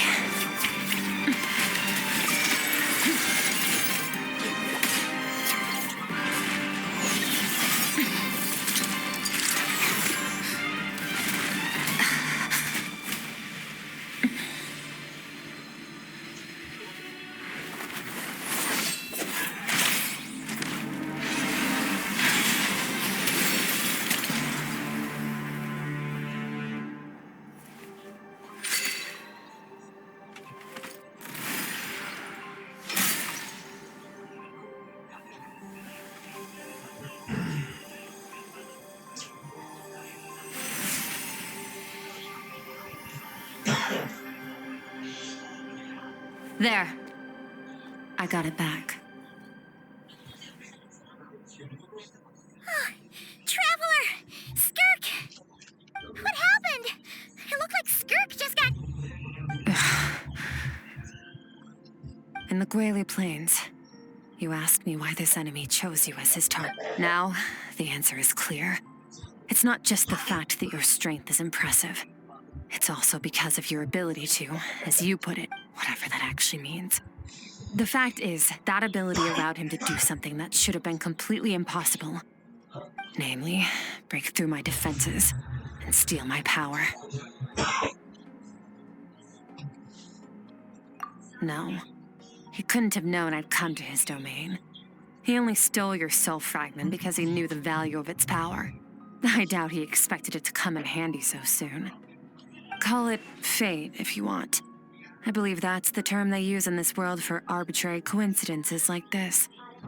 In any case, it works to our advantage. Once I realized what he was using that power for, it gave me the chance to get back what you lost. I'll cope. Well, done gorging? Good. Time to answer some questions. How did you get the power of the all-devouring narwhal? The all-devouring narwhal? Oh, of course! Paimon knew that spike thing looked familiar. It looks just like that narwhal's horn! I highly doubt you acquired that power through your own strength. Tell me I'm wrong. You're desperate enough to scour the land for god remains and whatever vestiges of power you can find. That alone proves you wouldn't be able to defeat a creature like that. Which leaves one possibility. You know my master, the Foul, Sertologi. The Foul? Who dares call him Foul?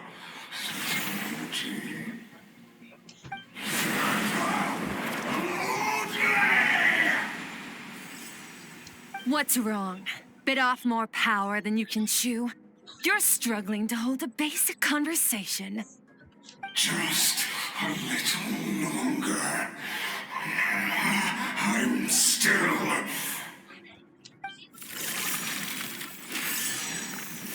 Look, it's back! Those obsessed with power will let it devour them before abandoning their pursuit. Keep calm and use reason to decide the best course of action.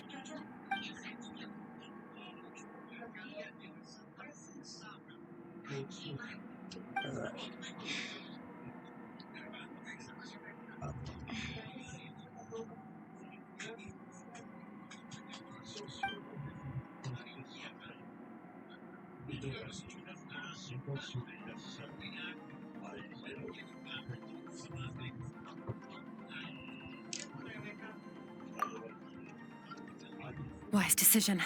Final victory doesn't always come after a single battle. You've got your soul fragment back, so we both got what we came for. Let the enemy draw breath while he can. It won't be for long. Get us out of here, traveler. You'll need to lead the way this time.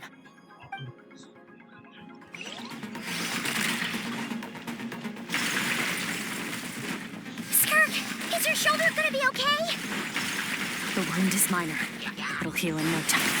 You should focus on getting out of here alive instead.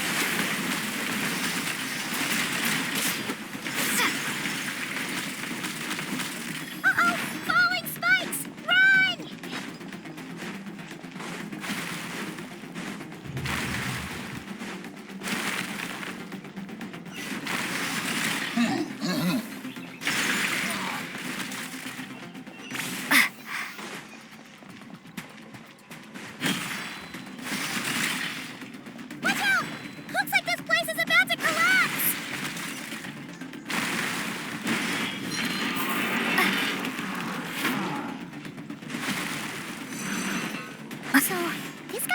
devour has something to do with the all-devouring narwhal. Did you know that all along, Skirk?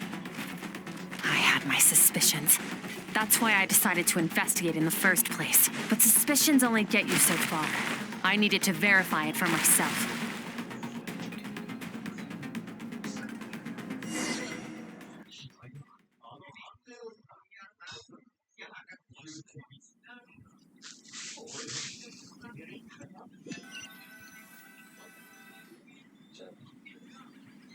Phew. Oh, we should be safe here, right? I no longer sense his presence. Can't have followed us out of that abyssal domain.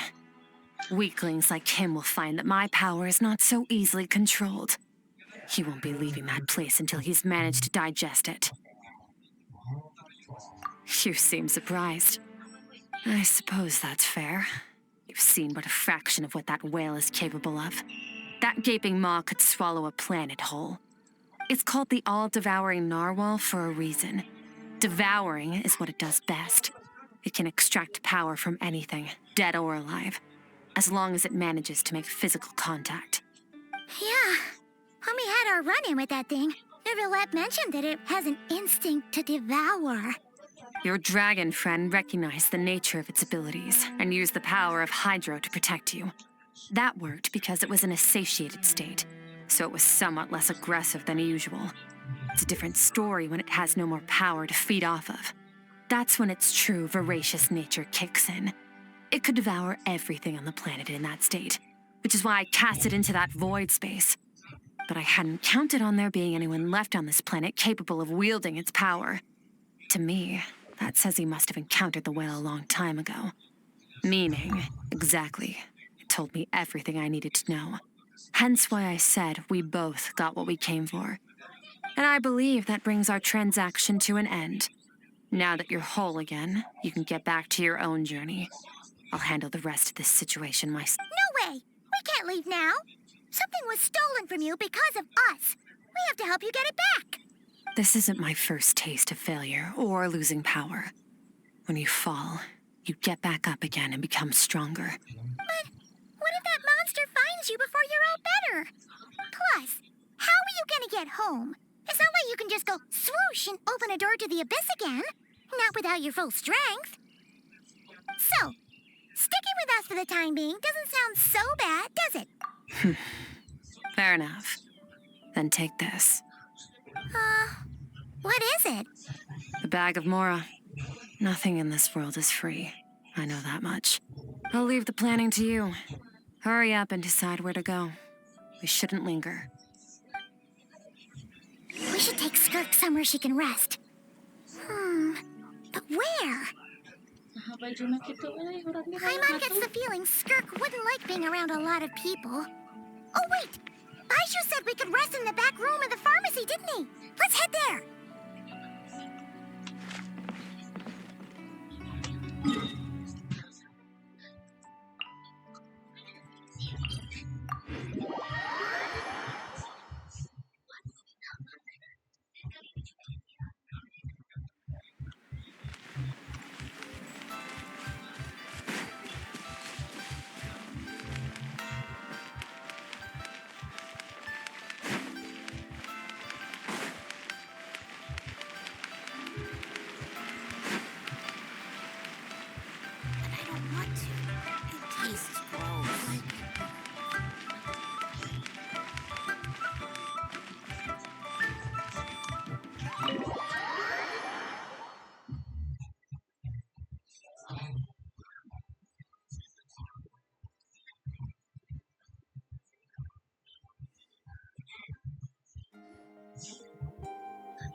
Huh. This bag from Skirk has a ton of Mora in it. Does she have a job or something? Wait, no. After what we saw at Wamin Restaurant, that seems impossible. Can you imagine? It would go... I'll be collecting my paycheck now, boss. Oh, sure thing. Wait. Can't hold a job if you make everyone forget about you. So, what did she do to get all this Mora? Claimed some buried treasure, took care of a few monsters that were causing trouble. Nothing untoward. It's safe to use. Ah! You heard all that? A sonorous voice like yours is hard to miss.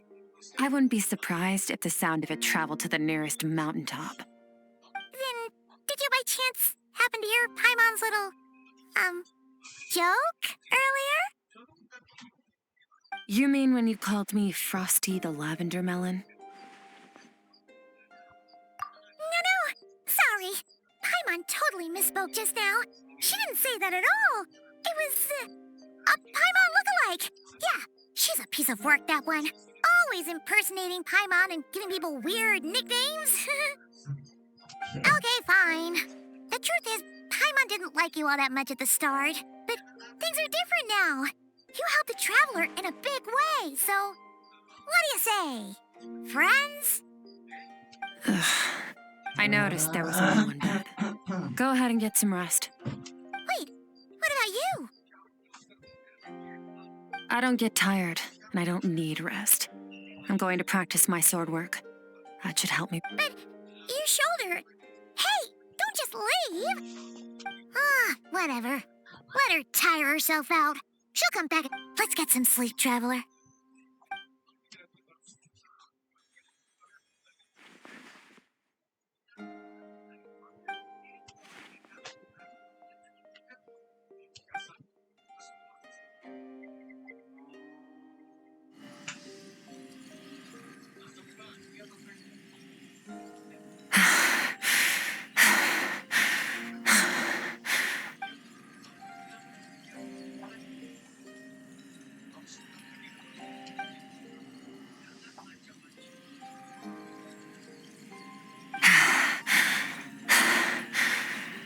Quiet.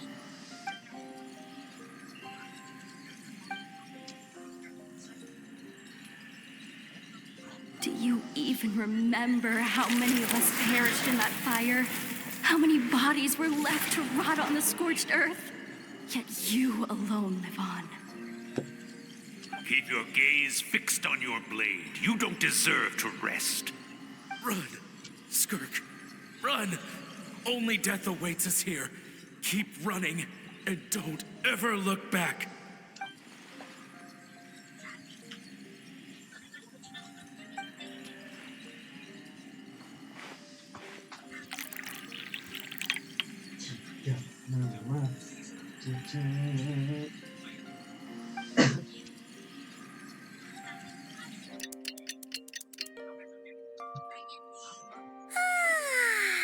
Getting an early night's sleep is the best.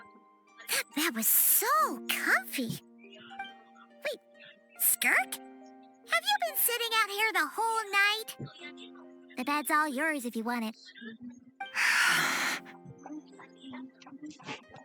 About 60%, maybe 70. Whoa! Paimon thought it would take at least a couple of days. That was fast. No, not fast enough. That's 20% less than last time. Same training regimen, same intensity. Nothing felt different, but somehow the outcome fell short. No, I think the problem's with me. I need to meditate for the next 2 days. Deep introspection should help me find the issue. Ooh, sounds intense. We'll watch over you in the meantime, then. Thanks. See you in 2 days.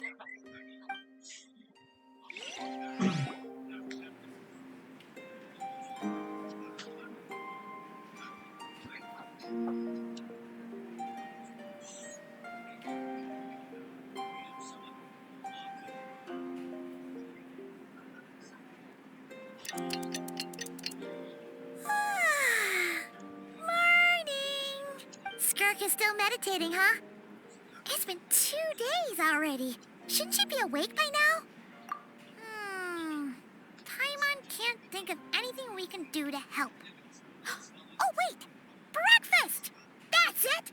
Paimon will go get breakfast! Skirk is gonna be starving when she wakes up. Be right back.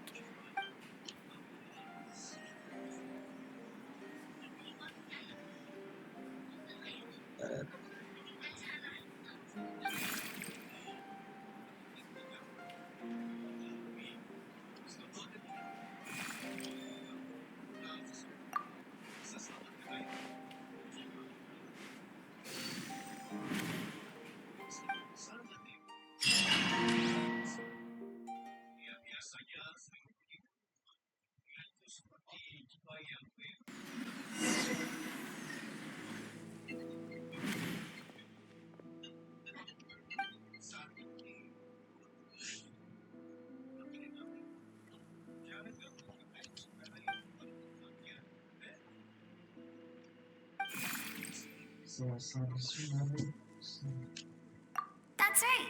This is Skirk's inner world. Think of it as the threshold between the soul and dreams.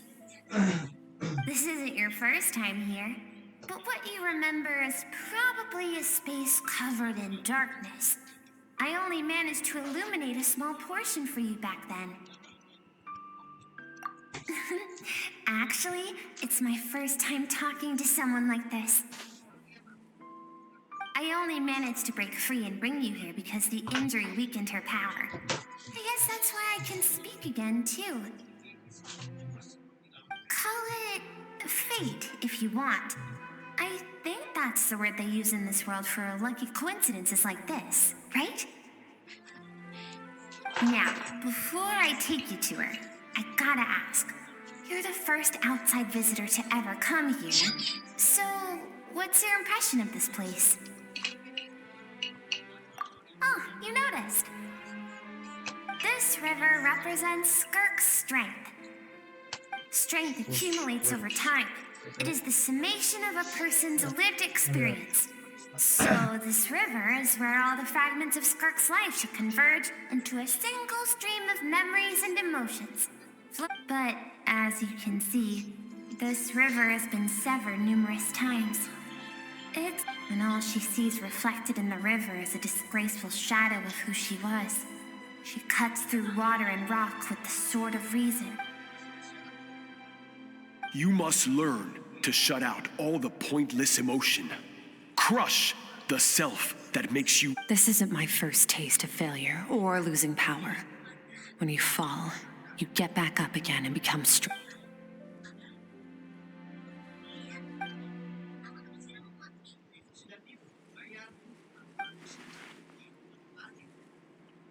The answer to one mystery invites another question, I see. Let's follow the river upstream. There among the cliffs, among the memories etched into her heart, lies the truth of it all.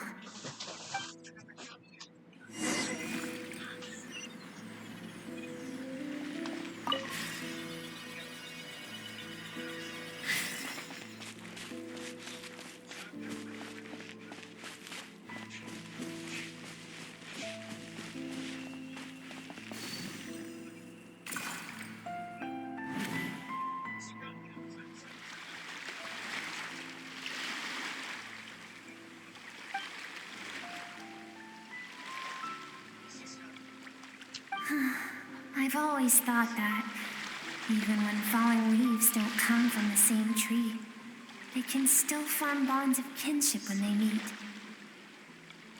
Like meteors, you both made a journey through the stars. Both travelers who have landed on a planet that is not your home. Yet, when she first noticed your presence, although she hesitated for a moment, she still chose to walk away. Indifferent as ever.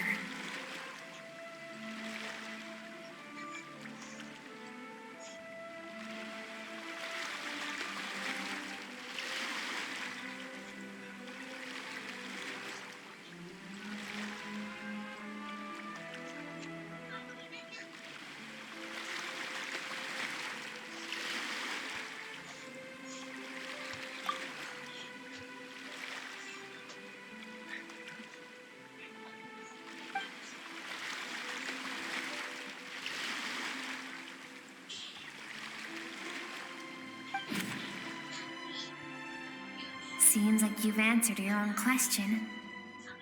Skirk sees herself as a trespasser in this world. She's made a conscious choice to avoid altering its path. Let's keep going.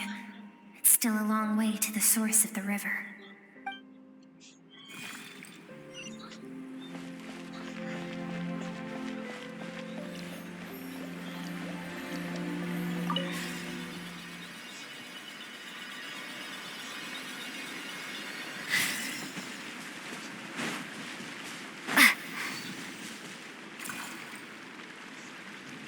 You now have what it takes to wield immense power. From this day forth, I shall teach you no more.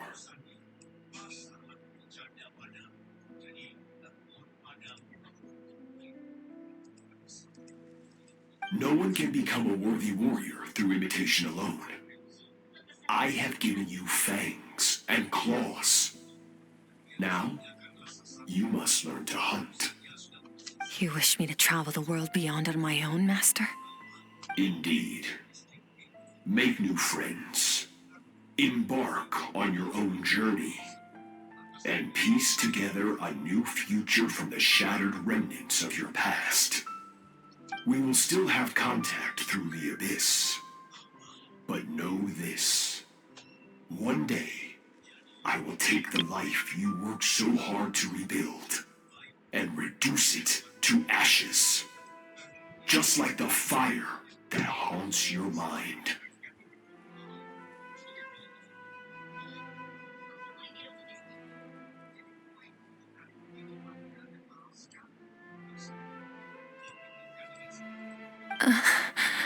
Why do you do that? I have told you before, fear is the catalyst for human evolution. You have tasted loss. You have known fear, so deep it can be felt in the bones. But as living beings, we all have an instinct to detach from that which harms us. And thus pain dampens over time. And the acrid taste of fear becomes but a distant memory.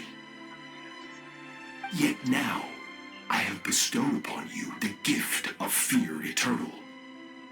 It will drown you in the nightmare of your childhood.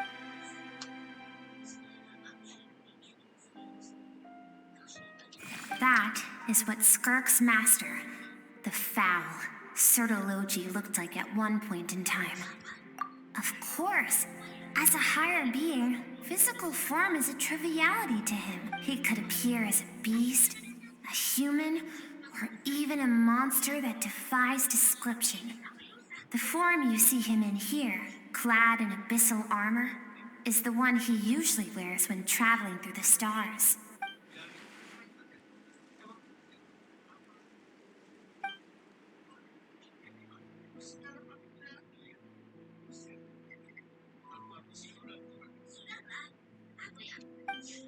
For certain reasons, I need to bridge the power gap between me and my master as quickly as possible. But first, I need to understand the source of his strength. To do that, I need to follow in his footsteps, walk the path he once walked, and somewhere along the way, I'll find out how to defeat him.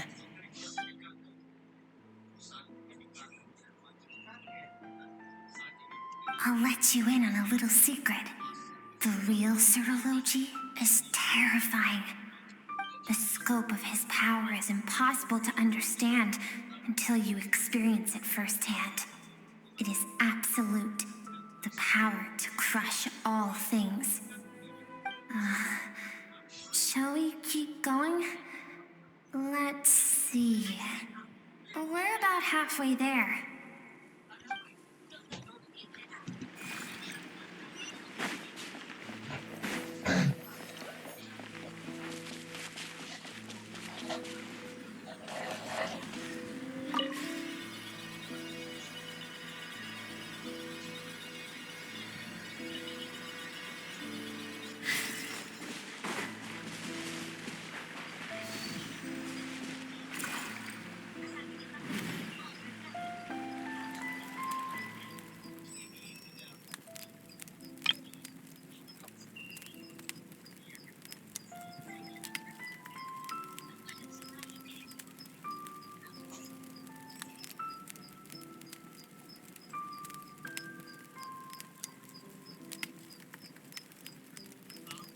We've made it quite a ways already. This is Skirk, when she first began training under Sertologi. I have set your broken wrist. Tomorrow, you're to train twice as hard. No tears this time. Good. Attempting to garner sympathy through tears is a habit of the weak. Can I ask a question, Master? Why did you save me? I keep thinking, maybe it would be better if I had died. I wouldn't be haunted by that fire all the time. I saved you because I have a plan for you. It has been too long since I fought a battle that demanded my full strength, and I hunger for it. Every so-called genius and prodigy I have faced has crumbled like sand underfoot. Before me, even fate bends the knee. So, I will teach you everything I know. Train you by whatever means necessary, in the hope that one day, you might surprise me. But I don't want to draw my sword against you, Master. What you want matters little. Among the boundless sea of stars, the cries of the weak are but faint murmurs that disappear into the void. You of all people know that well. Yes, Master. From that day forward, all she knew was grueling training, emptiness, and fatigue. After some time, her talent bloomed, and she gained control over her emotions, like her master. How should I put it? It was not that human emotion disappeared from her heart, but that reason came to dictate all she was allowed to feel. I suppose it was at this point that she became the Skirk you know today.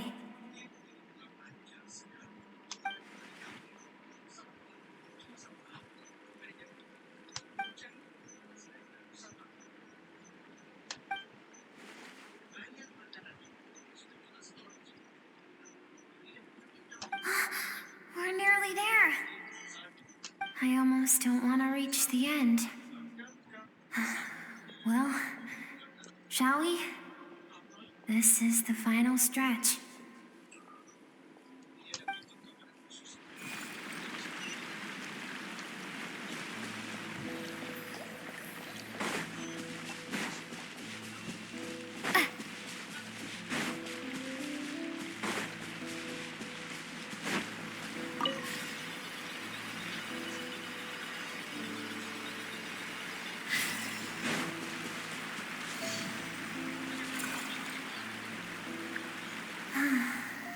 These are Skirk's happiest memories.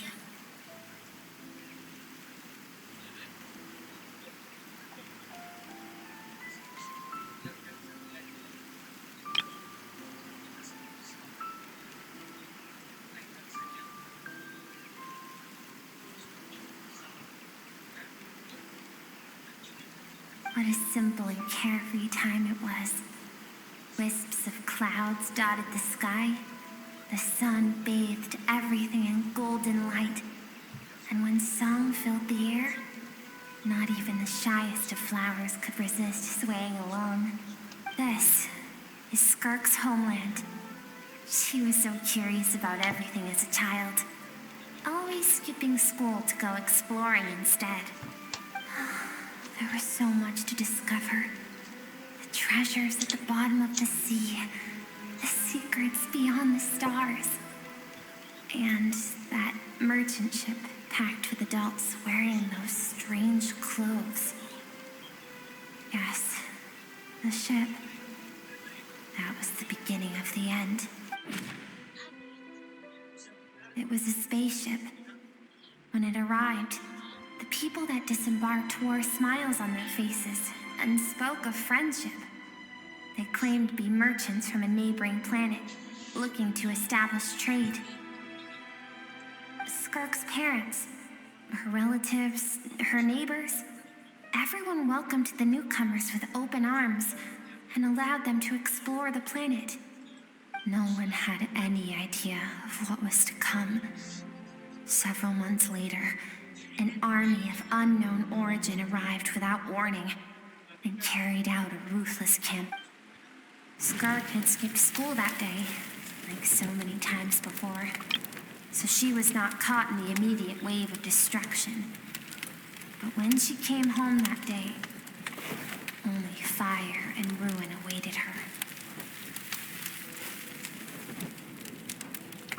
countless people cried out to her for help. People she knew and loved.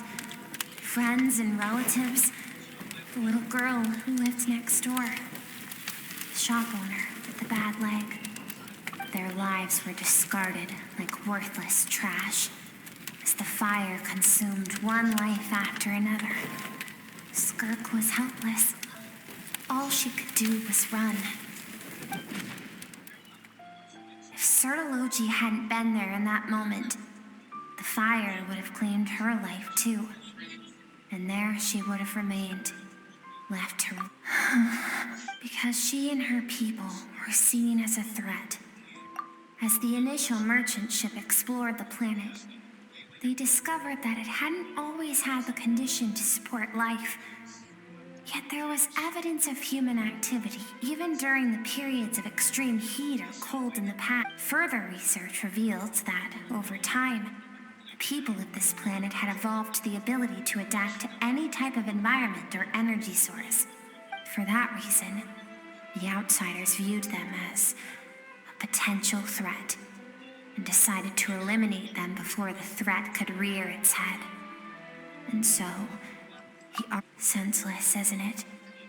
Deemed a threat because of a gift they didn't even know they had. Perhaps it was their own innocence and kindness that doomed them.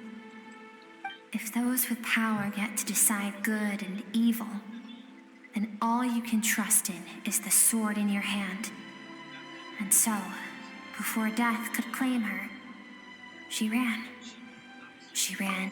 No one wants to relive their most painful moments. Well, that brings us to the end. Skirk is waiting over there. Let's go to her. It's time to fulfill my purpose.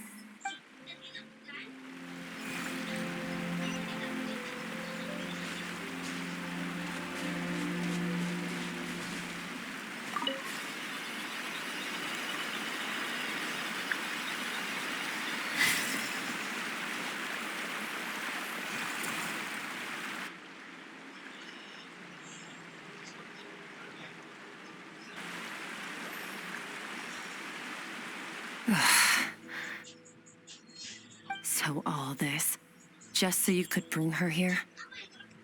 I have things to say to you. Well, to me.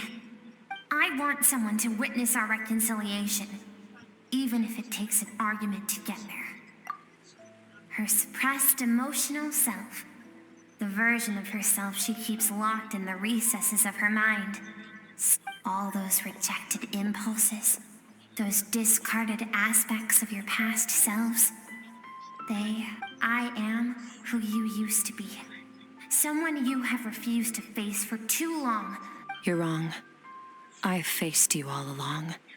And that's exactly why I keep you locked. Your existence makes me weak. Moments of joy and longing are when we are most vulnerable. Don't forget, it was a penchant for goodness over reason that doomed our homeland in the first place. The vastness of the universe renders everything insignificant. Our feelings. Even so, learning from the mistakes of the past doesn't have to mean erasing everything.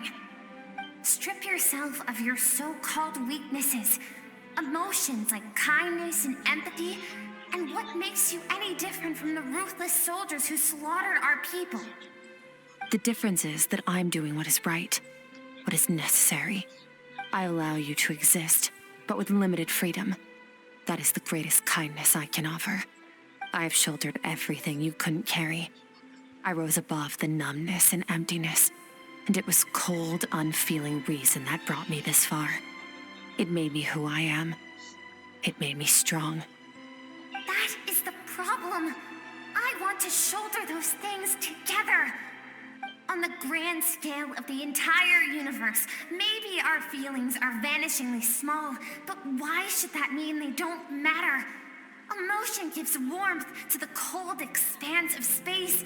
It gives me... Think back to those nights of gazing at the stars, those afternoons of exploring the unknown.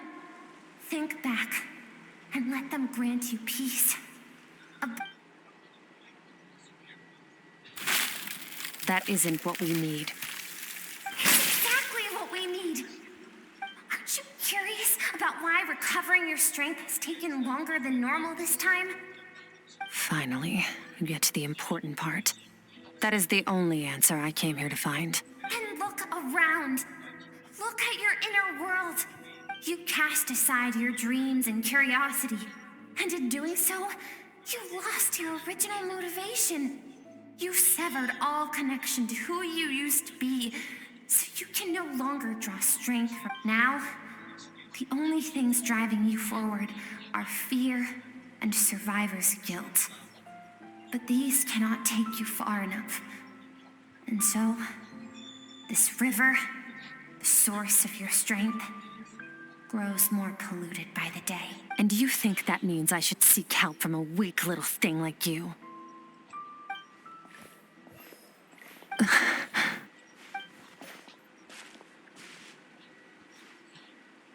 Thank you for saying that. I knew bringing you here would be the right choice. To be honest, I'm not here to argue with you. This isn't about who's right or wrong.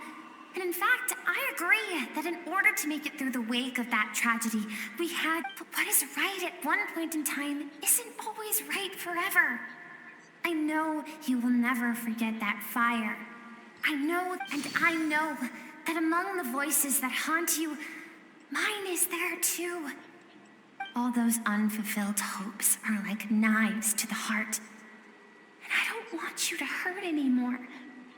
So even if you can't... I keep thinking, maybe it would be better if I had died.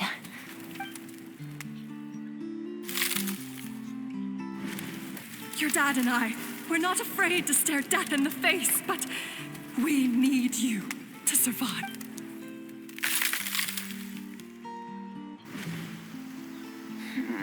I'm sick of being a kid.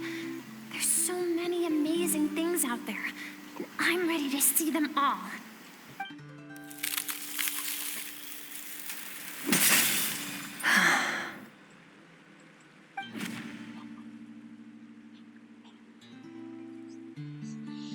I remember. There was a song Mom and Dad always sang when we went out to fetch water. Dancing water. The sand along your path is begging for your song and movement. Will you carry this burden with you on your journey? I am not the dancing water, and you are not the burdensome sand.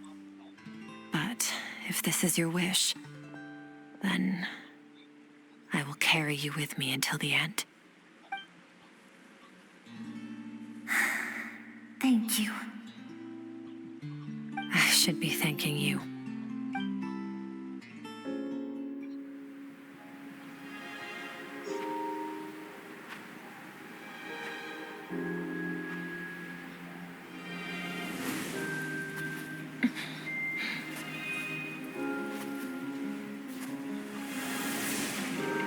Run, Skirk, run! Remember, leave no one alive! Heed my words, Skirk. Let fear take root in your soul. Did you survive? Why was it only you? Skirk, did you become a positive light in this world?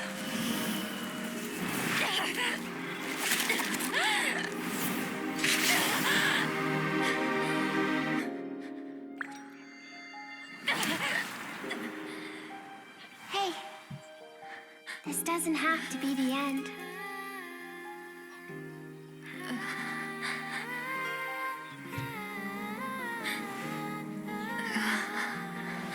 Life is a gift. Don't let darkness claim it.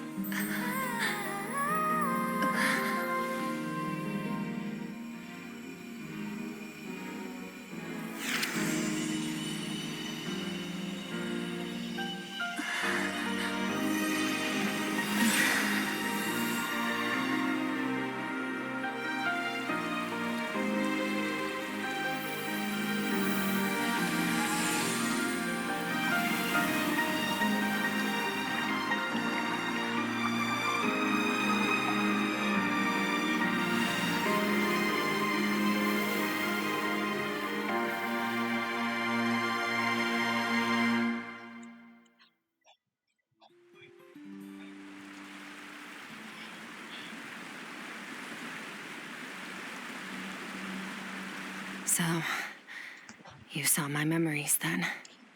I once asked my master if survival of the strongest was the law of the universe. He said no.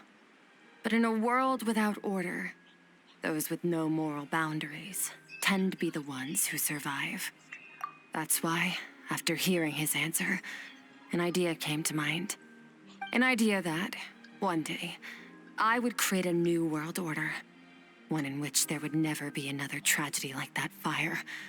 One in which power was not the law of the land. But that means I must defeat him. Because my master, Sirologi, is, at the core, a defier of all. Yes, and not just because of the gap in our abilities, but also because I have no reason to see him as an enemy. Although his decision to train me was not made out of kindness, he did everything a master should. He saved my life, taught me the sword and the principles of strength. And for that, I respect him.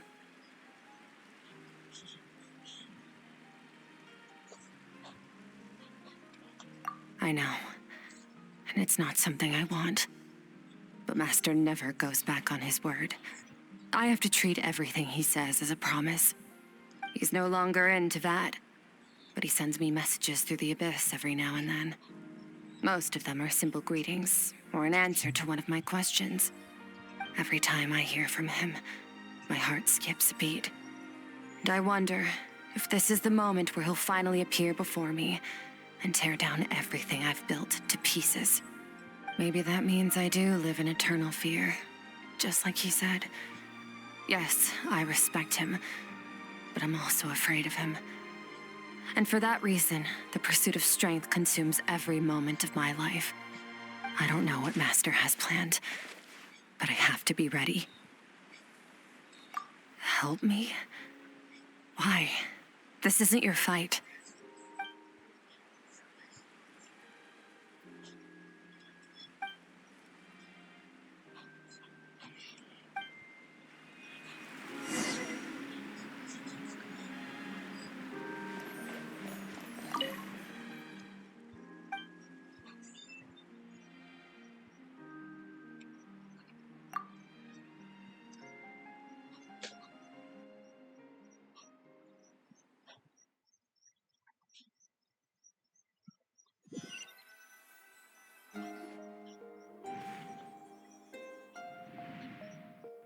Oh, you're finally awake! Honestly, Paimon was gone for like 2 seconds and then she comes back and you're both okay, right? What does it look like?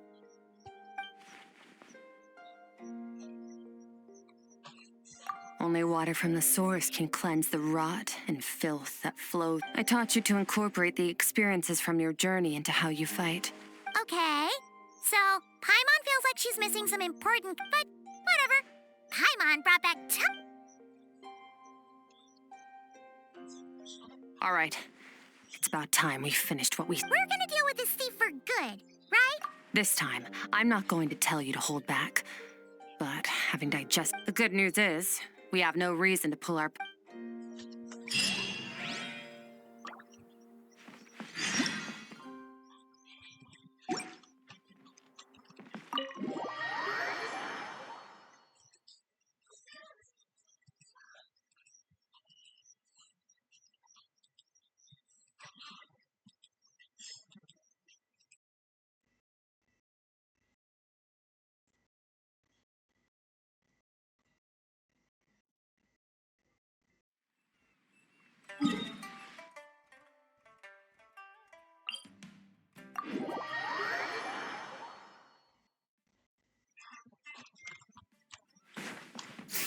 extinguished.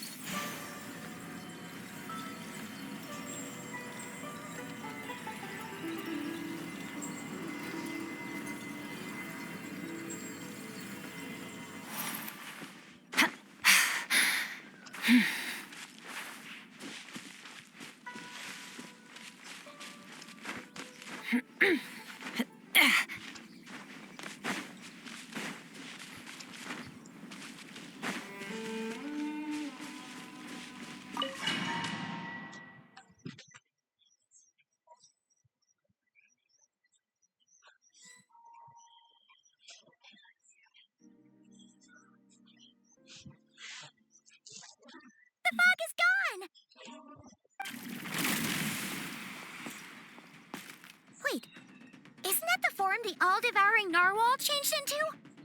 How come he knows that, too? Really? So, you're telling Paimon that giant... It's a subconscious instinct. Any intelligent being who longs for his level of strength is bound to mimic his appearance to them. He represents ultimate power. Okay. Oh, the close-up Nervalette isn't here this time, so it's up to...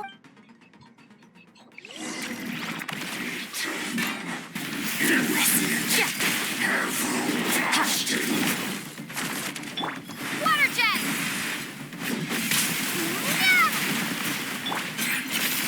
Into the bowl! Surge! Haven't forgotten your training, I hope.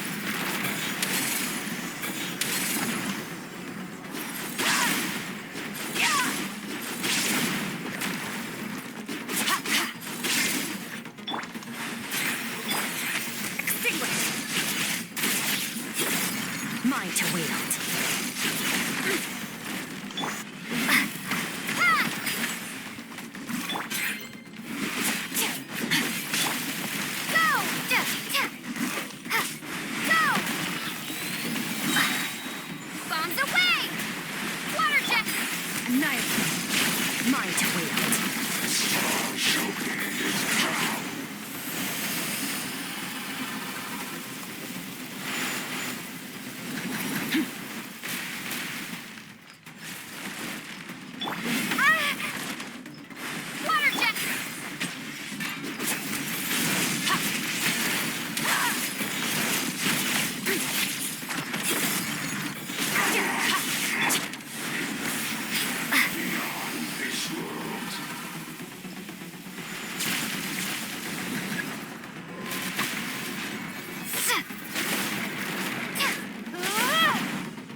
Haven't had enough of my power.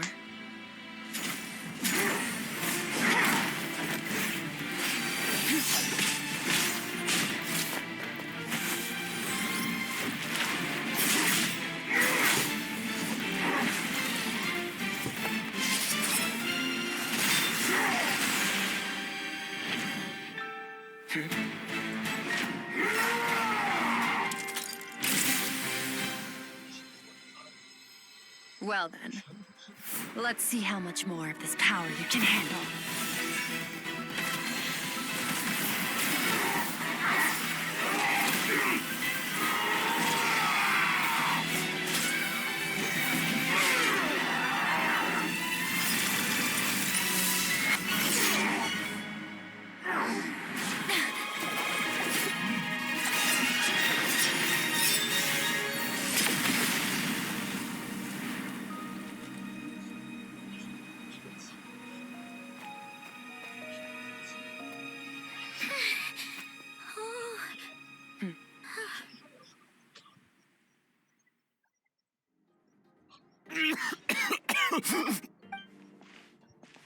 Well, You saw that my body was at its limit. Such power. Such... Skirk. How long has it been? Hundreds of years. Hundreds? Sorry. It's a lot to take in. I should introduce myself. I am Skofnungar, a friend of your master. This is the first time I've heard your name, Skirk. Hundreds of years? Sounds like you and Master have quite the history. Of course. Might as well take advantage. I was born into a noble family in Conria. As the eldest son, I was set to inherit our title. I trained the sword harder than anyone else, defeated all of my peers. But it was all in over time my heart hardened. We were similar in age, but different in background. He was born in prison, the son of criminals who had been sentenced to death. He spent his childhood wandering the streets, facing more criticism than the literary works in the Universitas Magistrorum. Yet, he always wore a smile on his face. I still remember what he said to me when we first met. You need... That does sound like something he would say. He was the first to acknowledge that I was worth something. And he inspired me to... When I was 10, he stole forbidden research materials and managed to cure my illness. It was like the... But somewhere along the way, after his grand endeavor was successful, he sought me out and said to me, "This planet no longer holds anything of interest to me, so I'm leaving. But first, I have an offer. I can use a power I have just refined to break the curse of immortality for you. Your death was once what we worked so hard to prevent. But the immortality you now face is a different kind of pain altogether." I'll pass. Immortality doesn't sound so bad to me. Since I can't die, it means I have an infinite amount of time to get strong. Are you sure? I cannot say when I will return. Your body, or rather, your soul, might not be... All I can do is try. Wise indeed. Nevertheless, if you grow weary of the pain of immortality and wish to experience a good sparring match before you wither away, seek out my disciple. Disciple? Never thought I'd hear that word coming from you. Nor I. But Vedifenir said I was destined to find a disciple out there in the universe and bring her to Tibet. You know as well as I, Vedifenir's prophecies are never wrong. Well, now I'm curious about who this All Vedifenir said was that one day the stars shall bow in her honor. Sounds pretty impressive. Of course. Only the most outstanding people would have the right to become my disciple. Still self-assured as ever, I see. But you're not wrong. I'll be leaving then. Oh, and if you were serious about getting stronger, I left you a little gift in the primordial sea. As I've said before, walk whatever path you want. Freedom. Waiting for me in the primordial sea was the all-devouring narwhal, already beaten into submission by Sertologi. In its weakened state. Your heart? That sounds like torture. Because, of course... So, you used the curse to turn yourself into a vessel for power. Even with that whale's ability, devouring power like that is not something the human body can withstand. With your body and soul constant, but that is not the path to strength. You have to pour your heart into it, work for it, dream up. You're right. I should have known better, but I had already pushed myself. I miss your master. I miss the days when we were all together, troublemakers. After the beating we just gave you, I think we... Sertologi's disciple. That, I know what he's like. He rules with an iron fist, using despair and fear to force. We're like mountain climbers in the dark, never knowing how much higher we have to... True. But I made up my mind long ago, no matter how dark it... Besides, after hearing your story, I suspect what Master really wants is not a bad... Oh? Since you're his friend, you must have some things in common. First time we came here, when you stabbed me through the fog and stole my power. But when you had to devote all your strength fighting me just now, it was the joy of a researcher discovering the truth of the world. The joy of an artist. Interesting. I'm certain you're right. That battle brought me... Exactly. I think Master also craves a battle like that. One where his opponent forces him to use all his strength, unlock the extent of his potential, and after which, all can come to an end, including, perhaps, his life. For that very reason, good and evil are meaningless to him. He has one purpose. Perhaps you're right. Perhaps that is his call. What a battle that would be. Oh, to witness such a... Are you okay? Too many different kinds of power surging through my... I won't be able to hold on to my sanity. Sotology once offered to free me from this curse. Now, I must ask that of you, Skirk. Can you release me from the pain? I can, but not through death. It's not a suitable punishment for your crime. As an alternative, I can take your consciousness, along with all the power you've consumed. The impurities will dissipate, and under the curse of immortality, your mind and body will regenerate. When that process is complete, but it will be a time-consuming and painful process. I accept. And I have faith that you'll be able... If we are climbers in the dark, it appears the dawn. At least. I will reach the top of this mountain, no matter... And you, Skofnunger, will be my witness at the end of all things. That's finally over. Let's get out of here.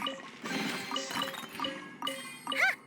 At least we don't have to make a mad dash for the exit like last time.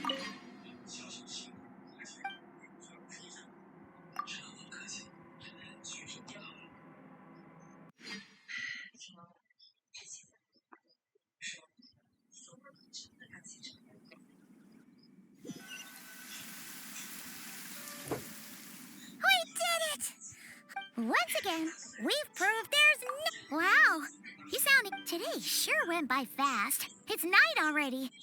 Oh, wait. Yes. The power Skofnunger stole has been... Great! Huh, it's crazy that you even noticed their light was gone. I suppose it's because I have gazed upon the false stars, hanging in the meticulously planned sky. It's not real. And yet... it is for that very reason that I can look. Even the most beautiful of bubbles has to burst. We will return to the real universe. Time marches ever forward. Even the innocent and naive will taste life's bitterness. Though we gaze upon a false sky, its vastness and majesty is palpable. Ah, this is all going over Paimon's head. Ever since we met, she has filled Paimon's days. If it's too big a job for one person, then we'll do it with two. We've met so many amazing friends and accomplished... I suppose when it comes to you, anything. Well, I should be going. Now that my power is no longer isolated from my emotions. And I suppose fate will decide. Maybe we'll bump into each other on the street. Or maybe we'll reunite on a different planet entirely. Regardless, reunions and partings are but passing moments. One without war, pain, or forced partings. One where new life... For this, we must all work to become stronger. If that's what you want to call me. Bye!